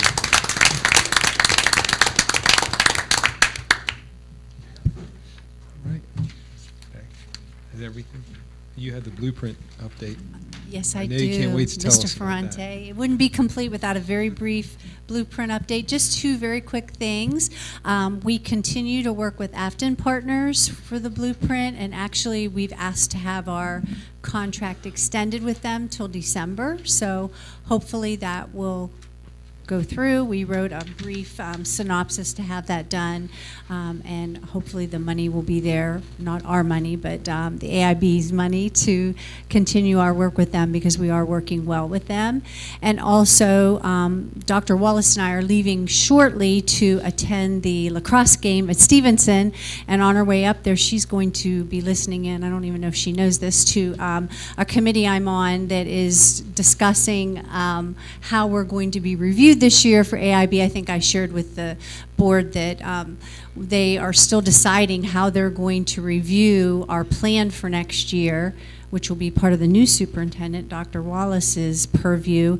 I think it's going to be a face-to-face meeting or some type of Zoom meeting where they review our plan to release our monies. And I'm part of a committee deciding how that's going to be. So it'll be a Zoom meeting today at 3. So we'll possibly be doing that in the car on the way up. So I'll keep you posted on what that looks like. Okay, thank you, Ms. Schwartz. Those are my 2 updates. Any questions for Ms. Schwartz regarding Blueprint? Thank you so much. You're welcome. Appreciate it. Thank you. No, No. 1 second, I'm sorry. I do think it's worth noting that on your way to a championship lacrosse game, you get to listen to something about the Blueprint. I tell ya. How good could that be? It doesn't get better. Yeah. The work does not end, Mr. Gordy. Yeah, please the work take does notes. not Please end. take notes. Yes, we will. Thank you. Thank you, Mr. Gordy. And now for administrative operation, I'm going to turn it over to Dr. App. Thank you, Mr. Ferrante. Got a long list for your personnel exhibit this month. Is this working? Yeah, you're on. All right. Yeah, you're good. Retirements for May. We have Sandra Bell, cafeteria manager, Snowhill Middle School. Greta Weber, teacher, Snowhill Middle School. New hires. We have Melanie Barry, secretary at Shall Elementary School. Hannah Birch, teacher, Shall Elementary School. Emily Bounds, teacher, Pocomoke Elementary School. Jessica Cathell, transportation specialist, driver trainer, central office. Heather Colbert, educational assistant, Shall Elementary School. Cindy Denstead, educational assistant, Shall Elementary School. Tammy Donaway, teacher, Snowhill Middle School. Amanda Evans, teacher, Snowhill Elementary School. Emily Ewing, teacher, Ocean City Elementary School. Amelia Goddard, teacher, Pocomoke Elementary School. Olivia Hirschfield, teacher, Pocomoke Elementary School. Lucas Hickman, HVAC technician, central office. Luke Hubbard, custodian 2, Pocomoke High School. Mallory Keenan, teacher at Buckingham Elementary School. Elizabeth Ketterman, educational assistant, Ocean City Elementary School. Laurel Kushner, teacher, Pocomoke Middle School. Daniel Lamontea, teacher, Pocomoke High School. Kayla Manhouse, occupational therapist, Cedar Chapel Special School. Aaron McCloskey, occupational therapist, central office. Amber Morris, educational assistant, Shall Elementary School. Megan Noble, teacher, Pocomoke High School. Connor Pace, educational assistant, Ocean City Elementary School. Lauren Powell, teacher, Snowhill Middle School. Danielle Rickett, secretary, Ocean City Elementary School. Summer Roman, speech and language pathologist, Pocomoke Elementary School. Page 2. Samantha Rudy, teacher, Shall Elementary School. Diane Shia Nicola is an educational assistant at Shall Elementary School. Marjorie Chana Nicola is a teacher at Stephen Decatur Middle School. Michael Scott, teacher at Pocomoke Middle School. Brandy Thornton, secretary, Stephen Decatur Middle School. Joshua Trice, teacher, Stephen Decatur High School. Andrew Turner, teacher, Stephen Decatur Middle School. And Olivia Waters, teacher at Snow Hill Elementary School. Separations for the month of May. Ernest Brittingham, custodian 2, Stephen Decatur High School. Melanie Brown, community school liaison, Snow Hill Middle School. Latier Evans. All right, let's try that. Latier Evans, teacher, Pocomoke High School. Kristen Gibbons, teacher, Snow Hill Middle School. Tyler Green, educational assistant, Pocomoke Elementary School. Melissa Holter, Nest Child Care Director, Worcester Technical High School. Jessica Flores Johnston, teacher at Worcester Technical High School. Tatiana Johnson, teacher at Stephen Decatur High School. Shelby Lane, occupational therapist assistant, Ocean City Elementary School. Chantel Sutton, teacher at Pocomoke Middle School. Leave of absence for your consideration Ileana Casino, teacher at Stephen Decatur High School. Promotions: Lindsay Ashton, teacher, Ocean City Elementary School. Mason Elliott, groundskeeper, central office. Saneem Karaman, teacher, Pocomoke High School. Lindsay Owens, teacher, Stephen Decatur High School. Carrie Payne, teacher at Shell Elementary School. Jessica Plumley, teacher at Buckingham Elementary School. Ashley Smith, secretary, central office. And Dr. Matthew Reckert, chief academic 9 through 12 and safety officer at central office.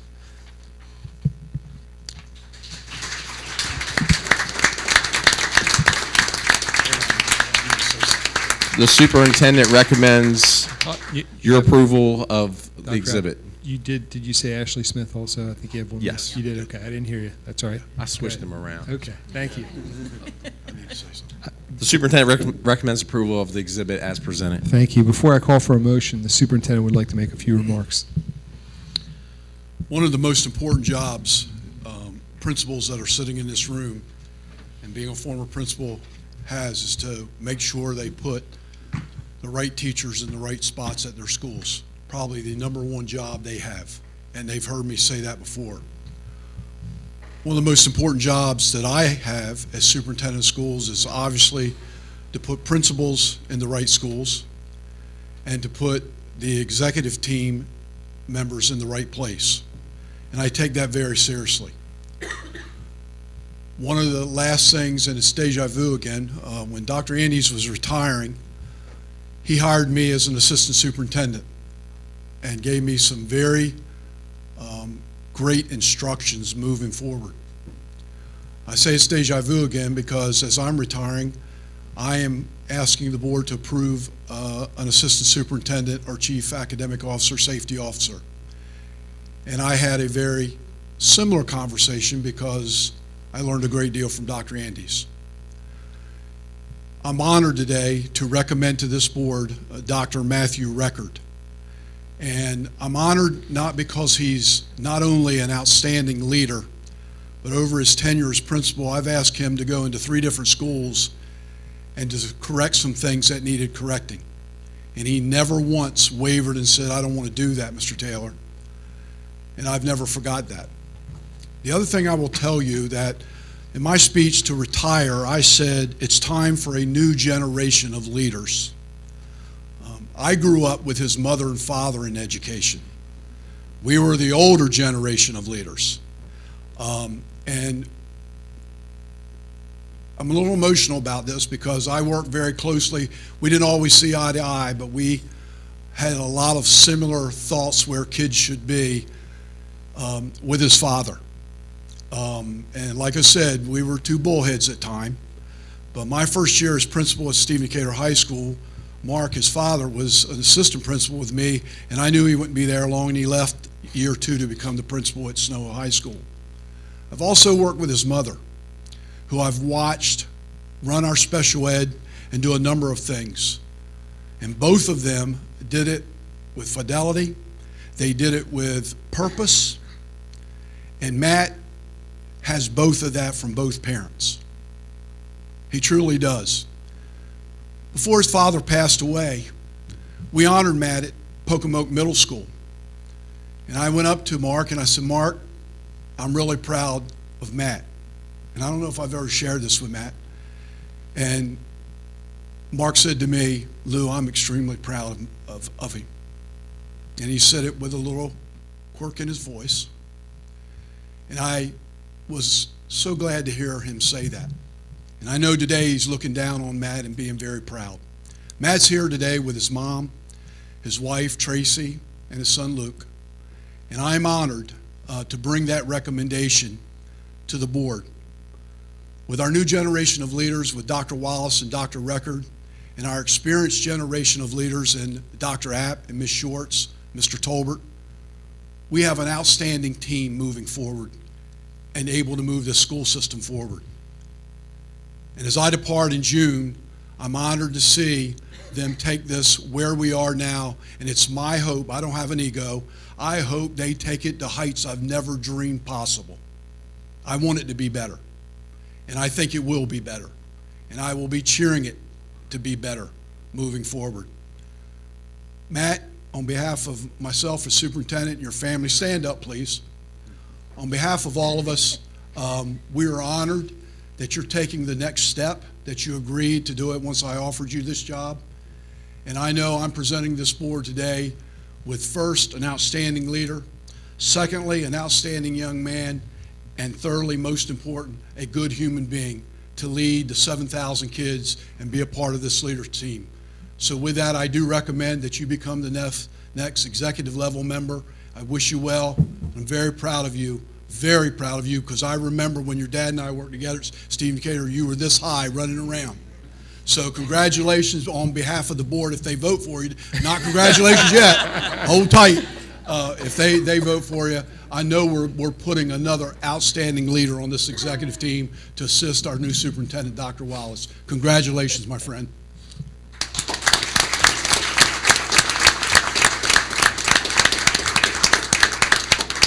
Thank you. So with that, that's the recommendations, Mr. Fronte. Okay.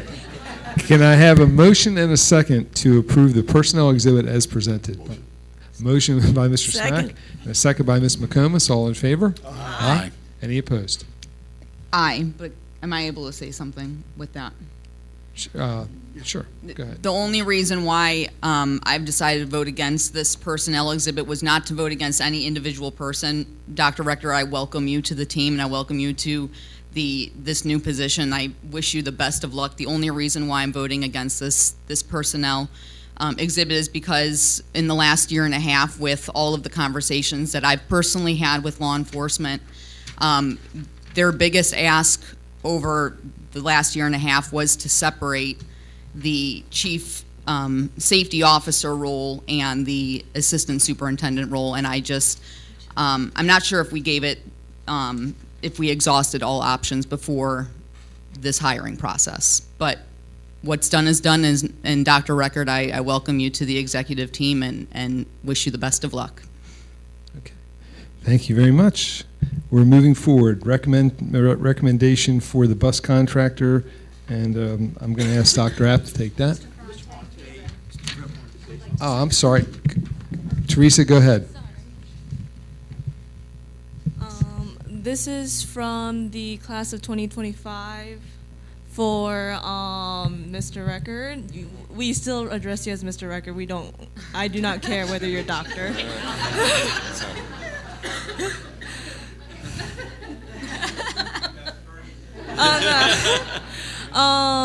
We have many memories from the class of 2025 when you are a principal back in Pocomoke Middle School, and we congratulate you on your new position, and we wish you luck as we graduate and you get a new position, and we're so proud of you.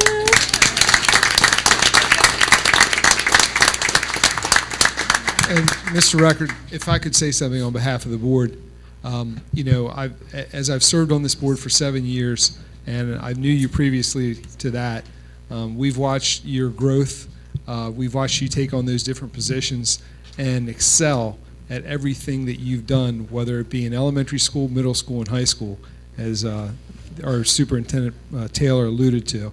And we are excited to work with you and as part of this executive team. We welcome you and we congratulate you. Okay? Thank you. And now I will turn it back to Dr. App for a recommendation for a replacement bus contract. Thank you, Mr. Ferrante. I'd like to ask our transportation manager, Ms. Kim Heiser, come forth, and she's going to take you through a request for 2 bus contracts. Ms. Hello, Heiser. Ms. Heiser. How are you? It should be up. Just pull it close to you, Kim, if you can. Thank you. Yeah, I think you got to flip it up. There we go. Is it on? You're on Yep, now. okay. Today we have a recommendation for 2 replacement bus contractors. Mr. Scott Shockley, who has been a contractor for 21 years in Snow Hill, has decided to retire his contract. You remember I was here last month requesting permission for him to purchase. He's given second thought to that. He's decided to just stay on as a substitute. So, and also Miss Jessica Cathell, whose name was just read, to be our new driver instructor. So both those contracts will be vacant at the end of the school year. We have had our selection process, and with that, we have selected Mr. Quindell Hudson for the Snow Hill contract and Mr. Miguel Gonzalez for the North End contract. The superintendent recommends this exhibit as presented. Okay, and can I have a motion and a second to approve the replacement bus contractors as presented? So moved. Motion by Dr. Andes Second. and a second by Mr. Buchanan. All in favor? Aye. Any opposed? Thank you very much, Ms. Thank you. Snyder. And now, And Mr. Front, I have the next few things, I believe. yes, you do. The policies. So I'd invite Lauren Williams to come forward. She's our coordinator of school health services. She's going to go through a new policy and an updated policy with the board. Hopefully you've had a chance to review those. I'm sorry, and Amanda's with her. Good afternoon.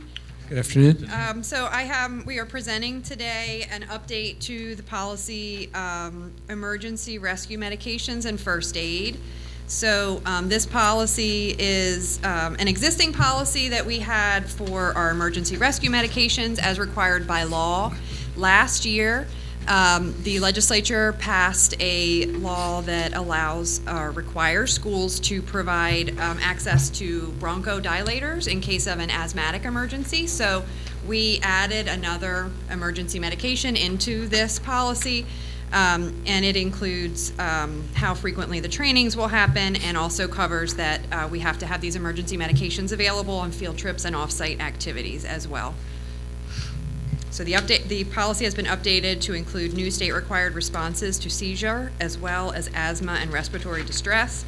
And the emergency rescue medication and first aid policy is updated to ensure that all Worcester County public schools are equipped and prepared to respond promptly and effectively to medical emergencies in alignment with Maryland state laws and best practices for student health and safety. Do I present the next? Any questions about the policy? Board members, do you have any questions regarding the emergency rescue medications and first aid policy? No. If not, the superintendent recommends approval of the policy 4D. No, that's the wrong one. I got ahead of myself. Is it 4D? 07. Yes, 4D07. As presented. Yes. Can I have a motion and a second to approve revised policy 4D07, the emergency rescue medications and first aid policy as presented? Motion by Mr. Smack. Second.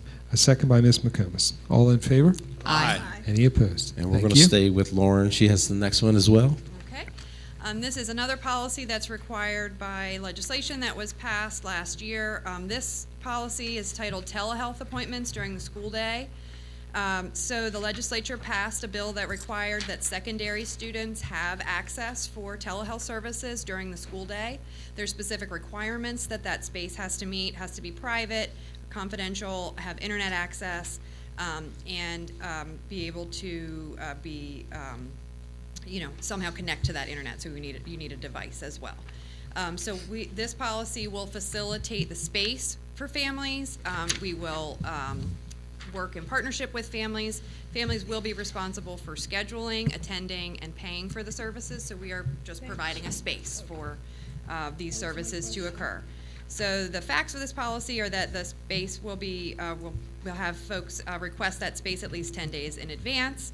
Families will be responsible, as I said, for scheduling, attending their own appointments, providing their own internet-capable device, and reserving space through our school principals or designees. And the parent must attend the appointment as well to provide appropriate supervision unless the student is 18 years of age. And then we will provide that private space with internet, seating, electric, and a flat surface. And this was created in response to that legislation. Any questions? Any questions?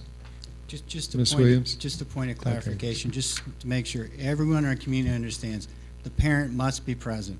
Yes. The parent, I'll say it again, the parent must be present with the student during a telehealth appointment. Yes. Just, that's in the policy, it's in the law, just so everyone understands that parent has to be present. Okay, does anyone have any questions for Ms. Williams?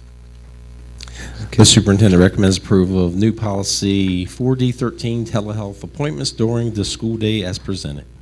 Can I have a motion and a second to approve new policy 4D13, 2025-13, telehealth appointments during the school day as presented. So moved. A motion by Mr. Buchanan, Second. a second by Mr. Gordy. All in favor? Aye. Any opposed? Thank you very much. And then we're going to transition over to Ms. Nicole Selby, who will be presenting our next policy. Good afternoon, Ms. Selby. Good afternoon, everyone. The proposed policy that you have in front of you is an update to policy 4A09, which is eligibility and attendance for Worcester County Public School. This policy was last updated in 2020, and the policy really changes the language of our current policy. Eligibility for attendance in Worcester County Public Schools, according to the previous policy, was that your primary physical residence was in the county. This policy outlines specifically what a bona fide residence is in Worcester County. It's a residence that is permanent, it's fixed, it's maintained in good faith, and it's maintained not to provide misrepresentation for school attendance in Worcester County Public Schools. So the language, this is really a change in language. There are very few other things in the policy that have changed. We will not admit students that have previous suspensions or expulsions according to COMAR from other counties just to attend Worcester County Public Schools, and that's outlined more detailed in this policy. Okay. And Ms. Selby, we currently, sometimes we have to police this because trying to get into the schools who maybe don't reside here in Worcester County. Is that correct? Mr. Ferrante, that is absolutely correct. And what this policy also states is that the burden for providing information about residency is that of the family. We are very unique in that we border 2 counties and 2 states. So it's very difficult for my office to do complete residency investigations. It's 6 of us, and it's 7,000 kids. Yes, So it's difficult. This is our first step in, really defining what our residency policy is. There will be additions to this policy along with procedure, but this is really our first step. It also gives my office the ability to, do investigations and have the families provide sufficient residency documentation. Right. And ultimately, it's up to the superintendent whether he wants to excuse or allow extenuating circumstances for that particular student. That is correct. Okay. Any other questions for Ms. Selby? I vote. Yes, Dr. Andes. My question is the following under C, letter C. It says students who are under current suspension or expulsion by another school district in accordance with the COMAR citation may not be enrolled. My question is, should we change the word may to shall? That's my question, because may is different than shall. So I'm not sure what COMAR, I didn't get a chance because it's the end of the semester at Salisbury University, and I'm grading like crazy to look up the actual COMAR citation. But that's my question. Should may be shall? Okay. Dr. Andes, I have read that in COMAR, and I do believe we kept the same language as it's written in COMAR. So it says may? I'm almost sure it does, but Okay. I don't want you to quote me on that because I don't have it in front of me. Okay. How about if we check that out, and if it's different, if it's not the same language as COMAR, we can bring that back for discussion, because as you said, shall is definitive, may you have wiggle room. Right. That's my point. And I think under COMAR, again, I think under COMAR it says shall. But again, I didn't take time to look it up. So I move that the policy be adopted as presented, with the exception of we're going to look at shall and may. Okay. So we have a motion on the floor to approve the policy as presented with the exclusion of looking at shall versus may. Specific to suspensions. Specific to suspensions under C. Do I have a motion by Dr. Andes? Do I have a second? Second. Second by Ms. Addis. All in favor? Aye. Any opposed? Thank you, Ms. Selby. Thank you. All right, I think I'm still going on here, so got the mic, I'm not giving it back. Our next subject is the 7.6, the 2005-2026 Board of Education meeting schedule that you have in front of you. The only thing I want to bring to your attention on this meeting schedule that is a little bit different than what we did last year is the July 15th meeting is a third Tuesday. We usually bump that up to the second Tuesday, but the 15th falls on the Tuesday, so we can do the 15th. So we try to have the meeting before the 15th. This is on the 15th, so this will work for us for this coming school year if the board so chooses to approve this calendar. Okay. So do I have a motion and a second to approve today's Worcester County Board of Education meeting 2025-2026 meeting schedule? So moved. Motion by Mr. Buchanan, Second. a second by Ms. McComas. All in favor? Aye. Any opposed? Thank you very much. Dr. Rapp? And the last subject we have is 7.7 safety update. Dr. Wallace gave me just a little note here, and she wants me to mention that all approved safety projects for the year have been completed. And that's the safety report for May. So back to you, Mr. Ferrante. Thank you, Dr. Rapp. And now I'm going to turn it over to our Chief Financial Officer, Mr. Vince Tolbert, for the physical operations. Yes, thank you, Mr. Ferrante. We have several items today. The first couple are going to be our facilities planner, Mr. Price. The first one is the Buckingham Elementary School. That's our next project. For the past several months, we've been working on schematic design. Today we have Mr. Price and representatives from Becker Morgan to share the schematic design and where we are and ask for board approval and then move forward. Hopefully we would send it to the county commissioner. Mr. Price. Thank you, Mr. Tolbert. Good afternoon. Good afternoon. Last January, we started on the schematic design for the Buckingham Elementary Replacement School project, and Brad Hastings and Allison Chockler are here to share the results of our work for 5 months. Schematic design is going to show you the preliminary floor plan, site plan, and building exterior concepts. Brad? Good afternoon. Pleasure to be here to present the schematic design. Quick review of the agenda. We'll talk about the project schedule, a little bit of a recap of the conceptual planning that I know some of you were involved with, and then we'll review the schematic site and floor plans, and then talk about the building massing, and then after that we have a budget review, and then we have some renderings and animations to go over. So we are very excited to be here today presenting the schematic design. Our next step after our presentation today and hopefully approval for Buckingham Elementary is to present to the Worcester County Commissioners in June, and then we will be able to make our state submission for their review of the schematic design documents. That will lead us into design development, where we have more involvement with our engineering team, develop the drawings and the building further, and have 100% design development in September, followed by another cost estimate and the state submission in October. That will lead us into construction documents and preparing for bidding that would occur in the summer of 2026. We are targeting bid openings in the fall of 2026, and that would lead to board approval of that construction contract in December of 2026. And then Worcester County Commissioner approval after that, and then submitting to the state for the IAC's contract approval and award. The construction phase duration is May 2027 through August of 2029 for a fall of 2029 opening for the Berlin community. So the conceptual design recap, and this goes back a few years, some of you may recall, and we looked at the site and held several meetings, which you see the dates of those there in a photo. What we looked at the time was 3 different options for where we could potentially site the new facility with the existing school remaining in operation, sites 1, 2, and 3 that you see there on the slide.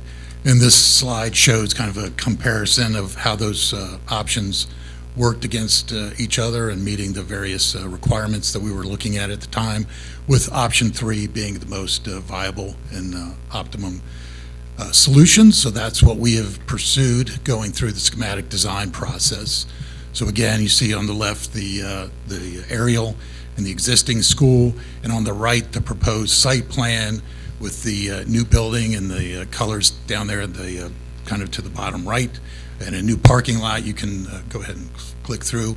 We have the new entry off of West Street, and then we have the parking area down where the existing school sits. We have the bus entry. Good planning dictates that you try and separate vehicular traffic from bus traffic. We're able to achieve that here with this layout, and then you can see with the new layout of parking and drop-off area, we have a large stacking area which addresses a lot of the issues with trying to get cars off the street with morning and afternoon pickups there. So we've done our best to kind of increase that stacking area and provide room there. I think we have over 100 potential cars that can stack in that lane there. And the drop-off there with the main entrance up top, and then the bus parking and kind of in the back. There's not really a back to the school. You have the Main Street facade and the West Street facade, so it's really a two-sided school that way. As you look a little closer at the site layout, as you come in off of West, there's some green area there that we're utilizing for some playing, fields and just open green space. Up in the top right-hand corner, you'll notice that little white square. That's a potential easement for a pump station that the town of Berlin is requesting. We've had an initial meeting with them. I think you all will be hearing more about that in the future as they pursue that. We also were able to maintain pedestrian paths coming down on both sides of that entry road.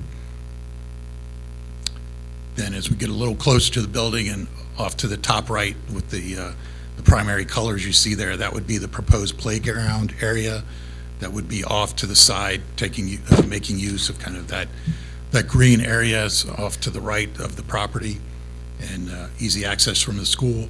And then with the Main Street entrance, we've tried to take particular care, knowing the importance of that, relocating the bell tower down closer to Main Street and giving it a prominent feature.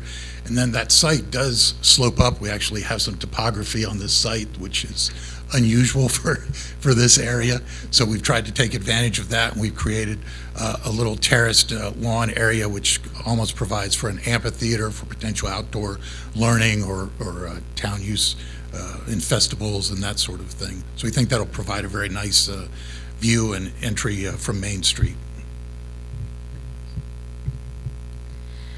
These are the overall schematic floor plans. You will notice this is a two-story school, so there is a two-story classroom bar that would house grades 2 through 4.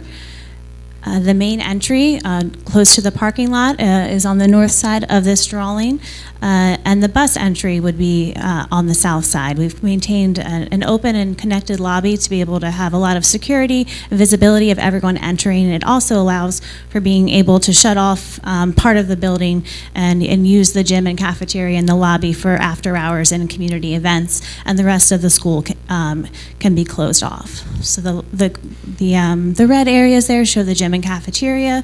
The administrative and health suites are located adjacent the main entrance with good visibility of the site.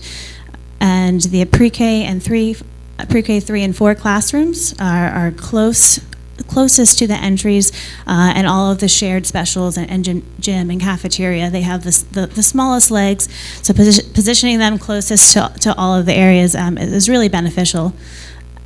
The Art and Music and Media Center are the purple components. We'll zoom into each of these areas in just a minute, but they're centrally located between all of the classroom areas. Kindergarten is on the first floor, closer to pre-K 3 and 4 and the courtyard. The first grade is at the top side of the two-story classroom wing. And the other kind of shared blue spaces in between first and second grade are other support spaces for teachers. So that would be the areas for the special education offices, for a guidance suite, the ELL suite, and other instructional coaches, sensory rooms, and things like that. The second grade, third, and fourth grade are on the second floor with individual teacher resource rooms and some shared spaces. Zooming in here to Area A by the entry, the orange components are the Community Health Clinic and the Judy Center. They would have their own separate exterior entrances, but also have internal connections with access control. There is a secure vestibule on both the bus side and the main entrance, which would lead, the main entry leads to the reception area, so you would have that secure checkpoint before being able to enter the school. And the health suite, the student health suite is also connected to the community health clinic with an access control door. The 2 music classrooms are shown in purple there. And there is a service entrance adjacent to the kitchen and the other building support areas. Area B of the first floor plan shows the art and the STEAM classrooms. It's an instructional kitchen, science, technology, mathematics, and arts all occur in this area, this core area of the building. And then this is a secondary entrance near the monumental stair up to the second floor. That would be the primary access to the playground. You can see all of the pre-K 3 and 4 classrooms listed on the screen, as well as the kindergarten and the media center. There is a fenced-in pre-K play area close to the pre-K classrooms and media center, and then the shared courtyard that all the students could use for outdoor learning and play spaces. Third floor, or the second floor houses, you see the third grade has their classroom pod with their own restrooms, the fourth grade and second grade as well. And the darker green spaces are all of the individual teacher resource rooms. Those are placed prominently. You'll see that as we get to the exterior elevations at the top and bottom corners of the building, as well as the middle. We've talked a lot in our conceptual planning meeting about the context of Berlin and this school within the community, and it's really exciting to be able to factor that into the aesthetics and material selections. So you see a sampling here of masonry and brick that we would be proposing as well. So we start to look at the schematic massing of the building, and the view you see here is of the front entrance. That center section would be the main entry there, so the students and visitors would enter under a covered canopy piece there right in the center. Inter-end administration is there. As Allison mentioned, it gives them great visibility on the whole entry portion of the site, and we've taken great cares to kind of work with that. Stormwater management also kind of flows to the left, so there would be some stormwater management areas over between the building and the drop-off, similar to what we did at Shao, which is also a security measure. And then this is kind of moving around to the backside. You see the gym cafeteria massing on the left. The pre-K massing is that kind of center section. You can see the bus drop-off area here coming off of Main Street. Then this is would be the aerial view from the Main Street side. You see that tiered sloping going up. The media center is that glass area in the middle, which really would kind of serve as a beacon for the school. We could see that kind of glowing in the evenings, so we think that would be a very nice feature there. And then on the right-hand side, the two-story classroom wing with a stairwell, one of those teacher areas that Allison mentioned, centrally located mezzanine for the HVAC equipment up on the top there, and taking advantage of allowing pedestrians to move through the site over to the right of this building, on up and through all the way up to West Street that way. And then this is a little bit more of a detailed entry view of the building there. Again, you see that main entry in the center in that one-story wing. You can see the gym cafeteria piece off to the back right, trying to bring some natural light into that to be energy efficient, and then the classroom two-story wings off to the left side. We've got a couple of options here that we wanted to present, and these can be further studied as we move forward. But again, looking to the context of Berlin, you see a lot of brick, but then some natural wood elements, other pieces, looking for long-term materials, as we've done at other schools, some masonry materials, metal, and cementitious materials that will be long life, minimal maintenance materials. This is a close-up of the entry. So there you see the main entrance there. We would foresee the school logo kind of up on the right of that entrance. Off to the left, you'd see the entry into the health, and the Judy Center would be just off to the right there. And then this would be the view from Main Street looking up, and again, you kind of see how the site rises up there, the media center in the middle, the pre-K wing off to the left-hand side, again with the brick masonry, and then the two-story classroom wing on the right-hand side and the little amphitheater area to the right. This is another option kind of with a little darker brick. Again, just looking at options in the schematic design phase. And this, I mean, it's almost hard to tell some of the differences. They're somewhat subtle here. And then a third option with a little more of a gray, kind of speaking to the stone that you see around town there. And again, somewhat similar palette of materials. So again, we've looked at a couple of options and we'll continue to study that and receive input. At the completion of schematic design, we conducted with the help of the assistance of a contractor, the schematic design estimate. So this breaks out at a high level the construction costs. On the left side, new construction of the 90,837 gross square foot building at almost $52 million. The demolition of the existing building at $550,000. The site development components just over $8 million, holding a 3% construction contingency. That totals $62,349,340, and that already has escalation factored in for a May 2027 start. On the right column, that same value for the total construction cost is the top number, adding in all of the other total project costs. There's costs to relocate the portables on site, other equipment, furniture, technology, playground costs, fees for the architectural engineering services, as well as the construction management. That gives you the total project cost of $71,366,505, which matches the CIP and the MOU agreed upon between the county, the Board of Ed, and the state. So with that, we are going to pull up a rendering that we've developed. Schematic design rendering. This starts West Street, so you can, as we move forward, you can see that the drop-off loop, the playing fields here, approaching the visitor and staff parking lot here, showing the main entrance, looking at ways that through landscaping, you can follow CPTED, which is crime prevention through environmental design, to create natural buffers between your building and parking lots and your site. Over here is the bus entrance. Starting from Main Street, you can see if you're approaching the site here, you pass the bell tower, you start to get a better understanding of the amphitheater proposed, of the spaces like the media center and the two-story classroom wing here. You can imagine this is following the pedestrian and bike path that connects from West Street to Main Street along this two-story classroom wing. It was very important. There's a lot of bikers and pedestrians that walk and ride bikes to school every day, so thinking about their safety was paramount in the site design.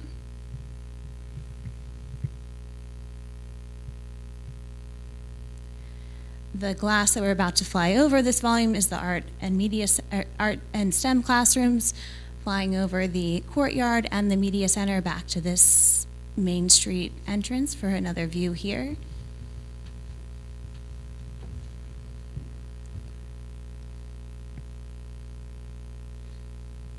And then back to the West Street primary facade and entrance.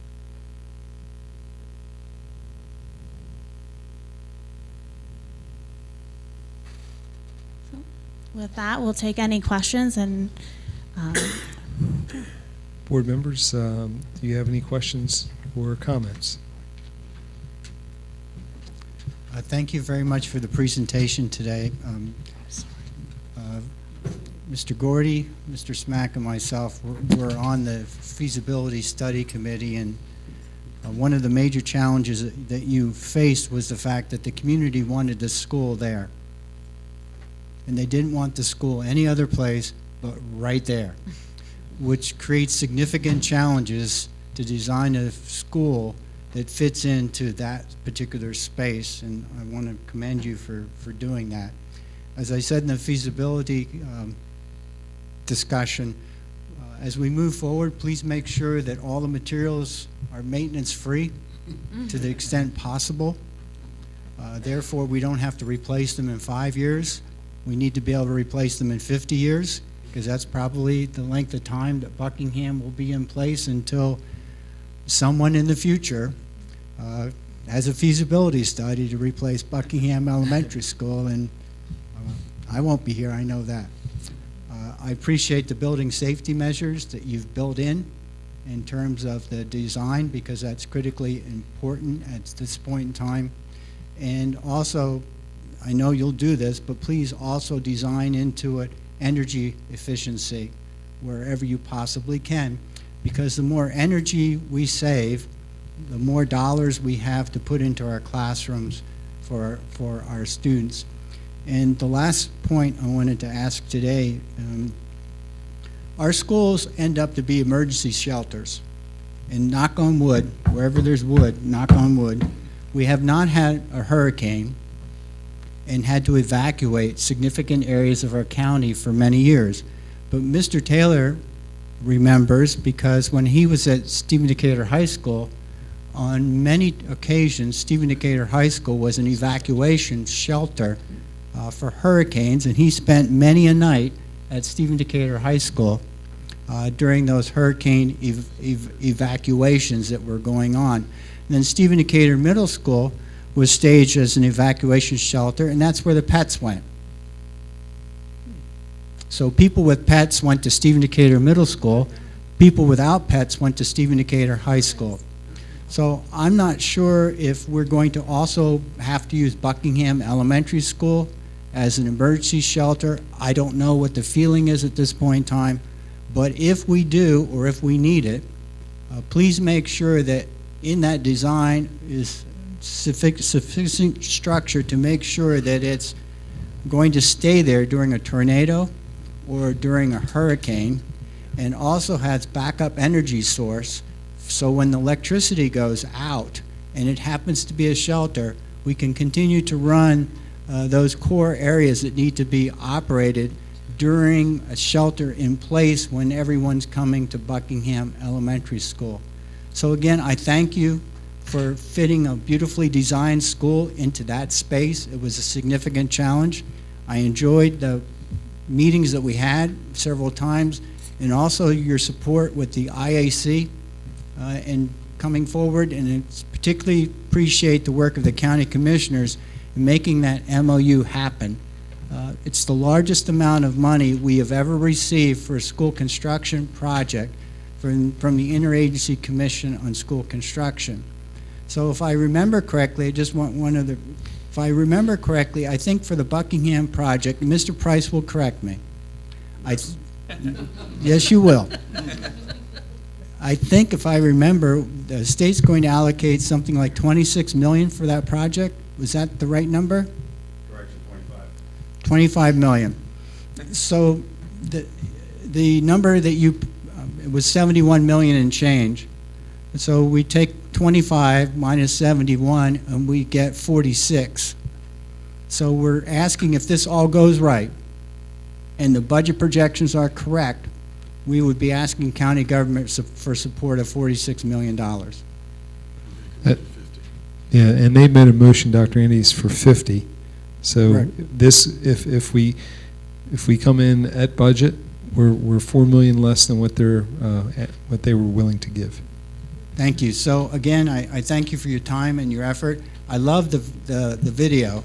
It looked absolutely great, but please keep in consideration my comments as you move forward in the design, and special thanks to Mr. Price for his hard work in helping to move this project forward. Thank you. Yes, Mr. Gordy. Mr. President, is there room there, and is consideration being given to geothermal heating? It has been considered. GIPE is our consultant for mechanical engineering. They are required to study at least 4 options and do a life cycle cost comparison. Due to the site limitations and the location of the existing building relative to the new school mechanical room, they will study it, but they think it will be cost prohibitive. It would need to be a phased geothermal system throughout multiple phases and be very expensive, but it is being considered. I'm afraid the rather compact nature of the work might prohibit it, so thank you. Any other board members? I do want to thank you for Go ahead. I'm sorry. Sorry. I don't know if this is a question for you guys or for Mr. Price, but first of all, great presentation. It was really neat to see how it would actually come to life like that. One of my biggest things that I'm always looking for is safety for our kids. This goes back 2 years ago when I sat in on a safety presentation from our sheriff's department in the summertime, and they had made the comment that, you know, we build these big, beautiful buildings, but sometimes they are not the best quality for safety purposes when our law enforcement needs to enter into a building when there's an issue. So my question is, was that taken into consideration when building these plans? And what did you guys do in regards to working with any type of safety consultants to ensure that it is a good plan for emergencies? We haven't worked with a safety consultant per se, but we have, as was mentioned, taken a lot of consideration into safety, looking at those SEPTED features, which really look at the entire environment that the school sets itself in, and tried to really strengthen those efforts. We do have the secure vestibules at the front and the bus entrance, which will allow entry during the day from visitors, but well-checked and controlled entry.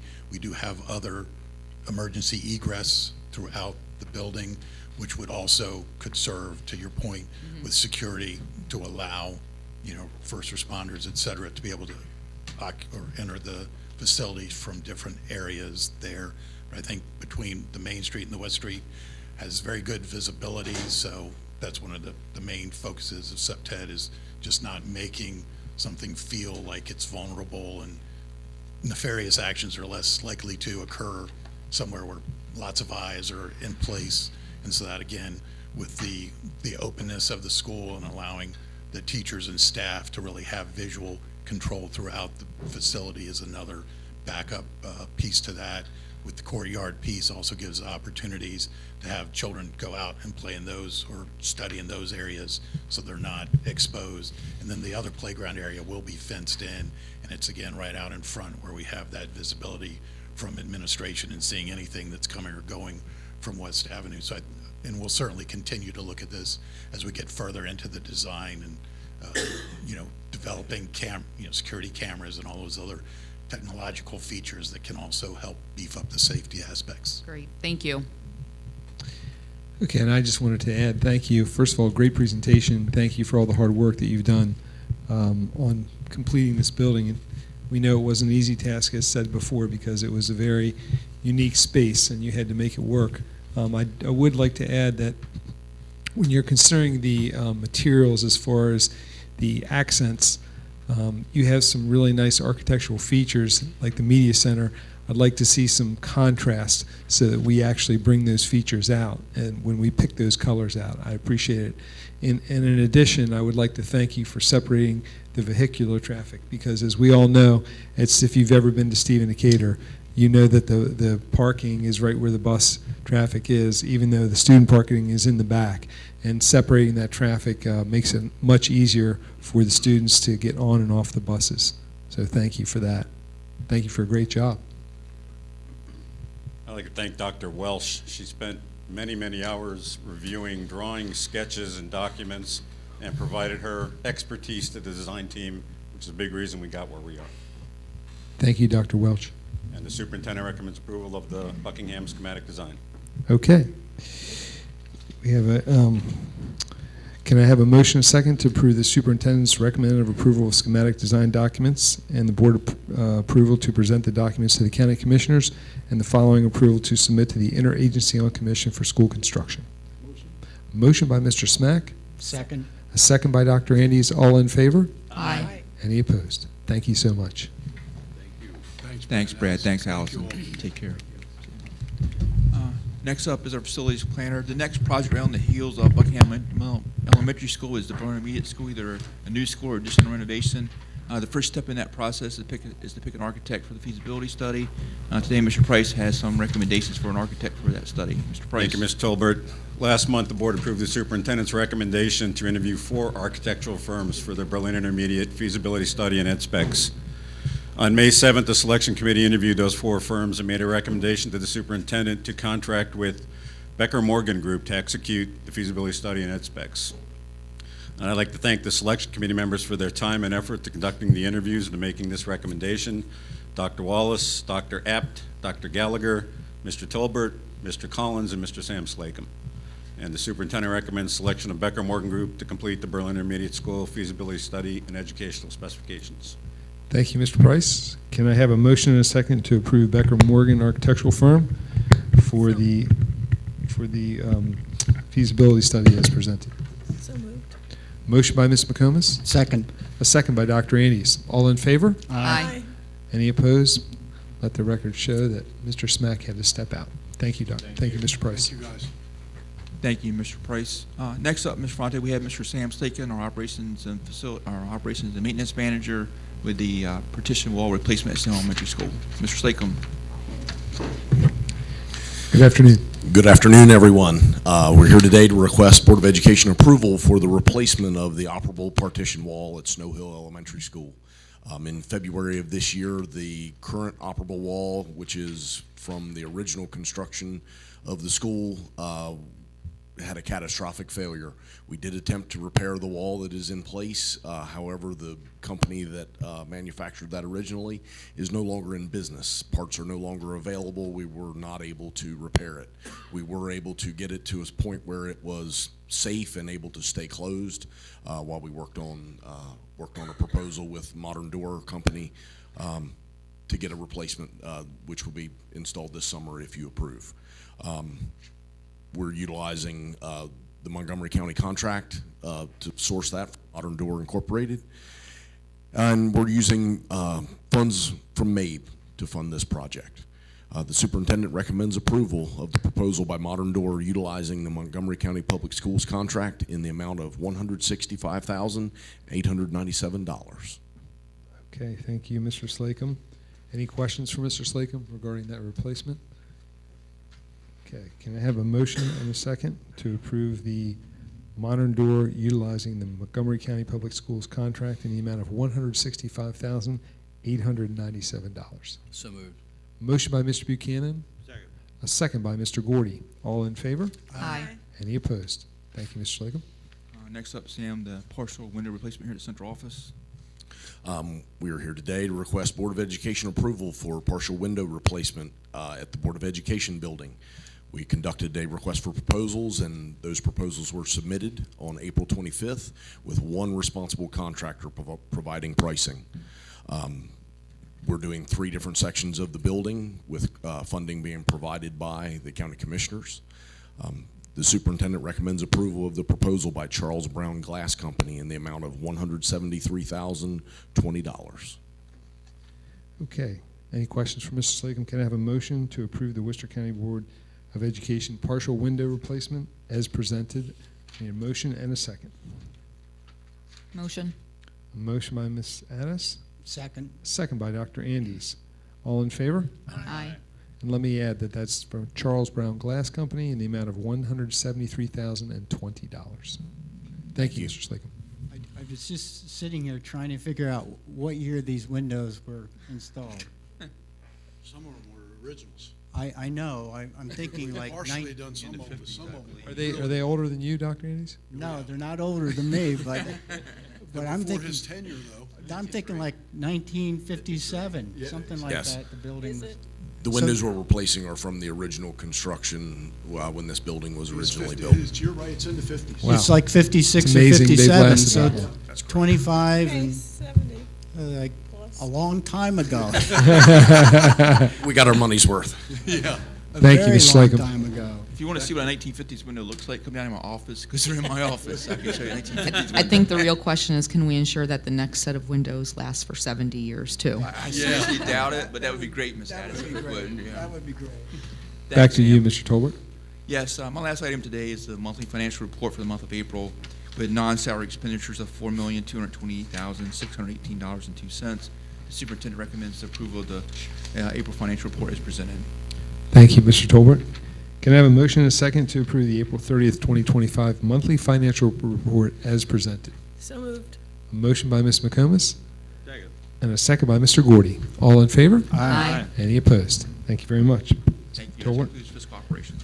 Great. And now I'm going to ask for my board members if they have any comments. Now's the time to say it. Some information, go back to that. I'm going to do that after. Yeah. Go ahead. Uh, Mr. Buchanan. I went to the dedication this month of the Marlin Market store at Worcester Tech. It was great. It was great. I encourage everybody in the community out there listening to this too to stop by and look at the products that are being offered from in-house manufacturing and construction. I think you'll be very, very surprised at the quality of what is coming out of that market.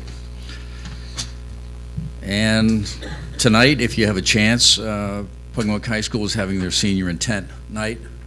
This was an idea that came about, not from me, but I was involved in it because I was senior class advisor for graduation, and Dr. Wallace came up to me in May and said, hey, I'd like to have this thing called Senior Intent Night where every senior will be recognized through like a red carpet at that time going across the gym with the parents there and relatives, and the student would portray what they were going to go into after graduation, whether it was going to be college t-shirt, or if they were going into construction, for an example, a hard hat, military, and it was a way that the individual students were personally recognized for what they had planned on doing with their education, after graduation, rather than just walking across the stage in graduation and shaking hands, and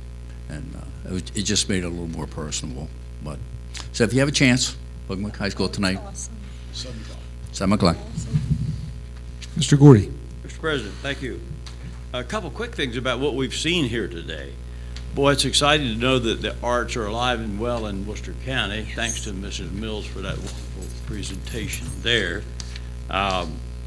Last night I was watching CBS News, and they did a piece called Eye on America, and they did a part about the rise in the number of people attending tech schools, trade schools, and that sort of thing. So I'm inclined now to call Eye on America and say, maybe you ought to stop by Worcester Tech. We have all that, and we've had it for a while. So thanks to Dr. Andes, who I think helped get that building built. And thanks to the administration there and all they do with that Skills USA bunch. And one last item, quickly, I'd like to thank all of those who spoke at the Commissioner budget meeting the other night. Those who spoke were well informed. They were articulate. It was a great presentation on behalf of the Board of Education, and I just want to shout out thank you to all those who came and spent their time and energy doing that presentation. They did an absolutely incredible job. Thank you. Thank you. Dr. Andes. Thank you, Mr. Ferranti. I wanted to thank everyone involved in the proms. At Pocomoke, Snow Hill, and Stephen Decatur High School, putting on a prom is a major challenge in many different ways in terms of proms. And having been a building level high school assistant principal and principal, I understand some of those challenges. So I want to thank the teachers, all the volunteers, the parents, the businesses, and everyone who was involved in making those 3 proms highly successful events. As a former high school principal, I remember leaving early hours in the morning and praying that nothing happened between then and when I got up the next morning to any of our students. So again, I say thank you to everyone who made those proms events memorable for all of our students and a great celebration and a milestone in their lives. And secondly, we have graduation coming up. So I want to congratulate everyone who's graduating at the end of this month, and kudos to all folks who are moving forward in their lives and celebrations. Special thanks to family members and parents and teachers and educational assistants and bus contractors and secretaries, central office, and everyone who's been involved in helping these young people over the last 13, 14 years make it to graduation. So again, thank you to our high school administration for highly successful proms. Thank you to our high school administration for highly successful graduations coming up. And the most important thing we can all do is pray that it won't rain for any of the graduation ceremonies. Thank you. Thank you, Dr. Andes. Any other would like to speak? I would just like to say before I turn it over to Mr. Taylor for education or informational items, I would also like to thank the after-school prom committee and the businesses that contributed. There was a lot of prizes, a lot of money and personal time that was put in by all the people who put this together, and the businesses just rolled out a lot of gift certificates, a lot of prizes for the students that attended the after prom, and it was just an incredible show of support. So I want to thank them for that. And then last Tuesday, I had the opportunity to go to the Invest Right competition in Towson, Maryland, and I served a dual role there. I found myself sitting as a dual role because I was there as a parent for a student receiving an award, but I was also there as the president of the Board of Education, and I couldn't be more proud of having two incredible award winners, one for the Invest Right essay, which happened to be my daughter, but the other one was students from the senior class who actually they turned $100,000 in 2.5 months into $175,000 and blew away a lot of the competition up the road. And I was so proud to be from this community and seeing those students stand up there and being represented. It was just incredible. So I can tell you, Worcester County is just, it's at the top. And I was really proud to be there to enjoy it. Now I'm going to turn it over, unless anyone else has any comments, I'm going to turn it over to Mr. Taylor for informational items. Okay, I have to tell you, today when Dr. Wallace and Ms. Schwartz left to go to a sporting event, that's the first I haven't been on the road to a sporting event in my 40 years. But the reason for that is, as Mr. Buchanan alluded to, I always speak briefly at the intent night. And tonight I'm scheduled to be in Pocomoke and will be there. I will also tell you that, and the reason Dr. App, who's in charge of athletics, is not there, he is an officer, pass officer at ASBO, and he is down there for 3 days. In fact, he left that convention center to come here today. When he's done here, he's got to get back down there. So, and Vince volunteered. He says, "Where do you want me?" I says, "You take the night off." He goes too. I mean, my 5 administrators, well, 4, and then myself, and even Carrie when is needed, we go. And I am so proud to work with this team. I made a pact that, and I told the administrative staff, I said, in May, I'm going somewhere every night, because we have something every night in our school system, as many of you know. And I've been out every night, either to a concert, We Excel, the list goes on.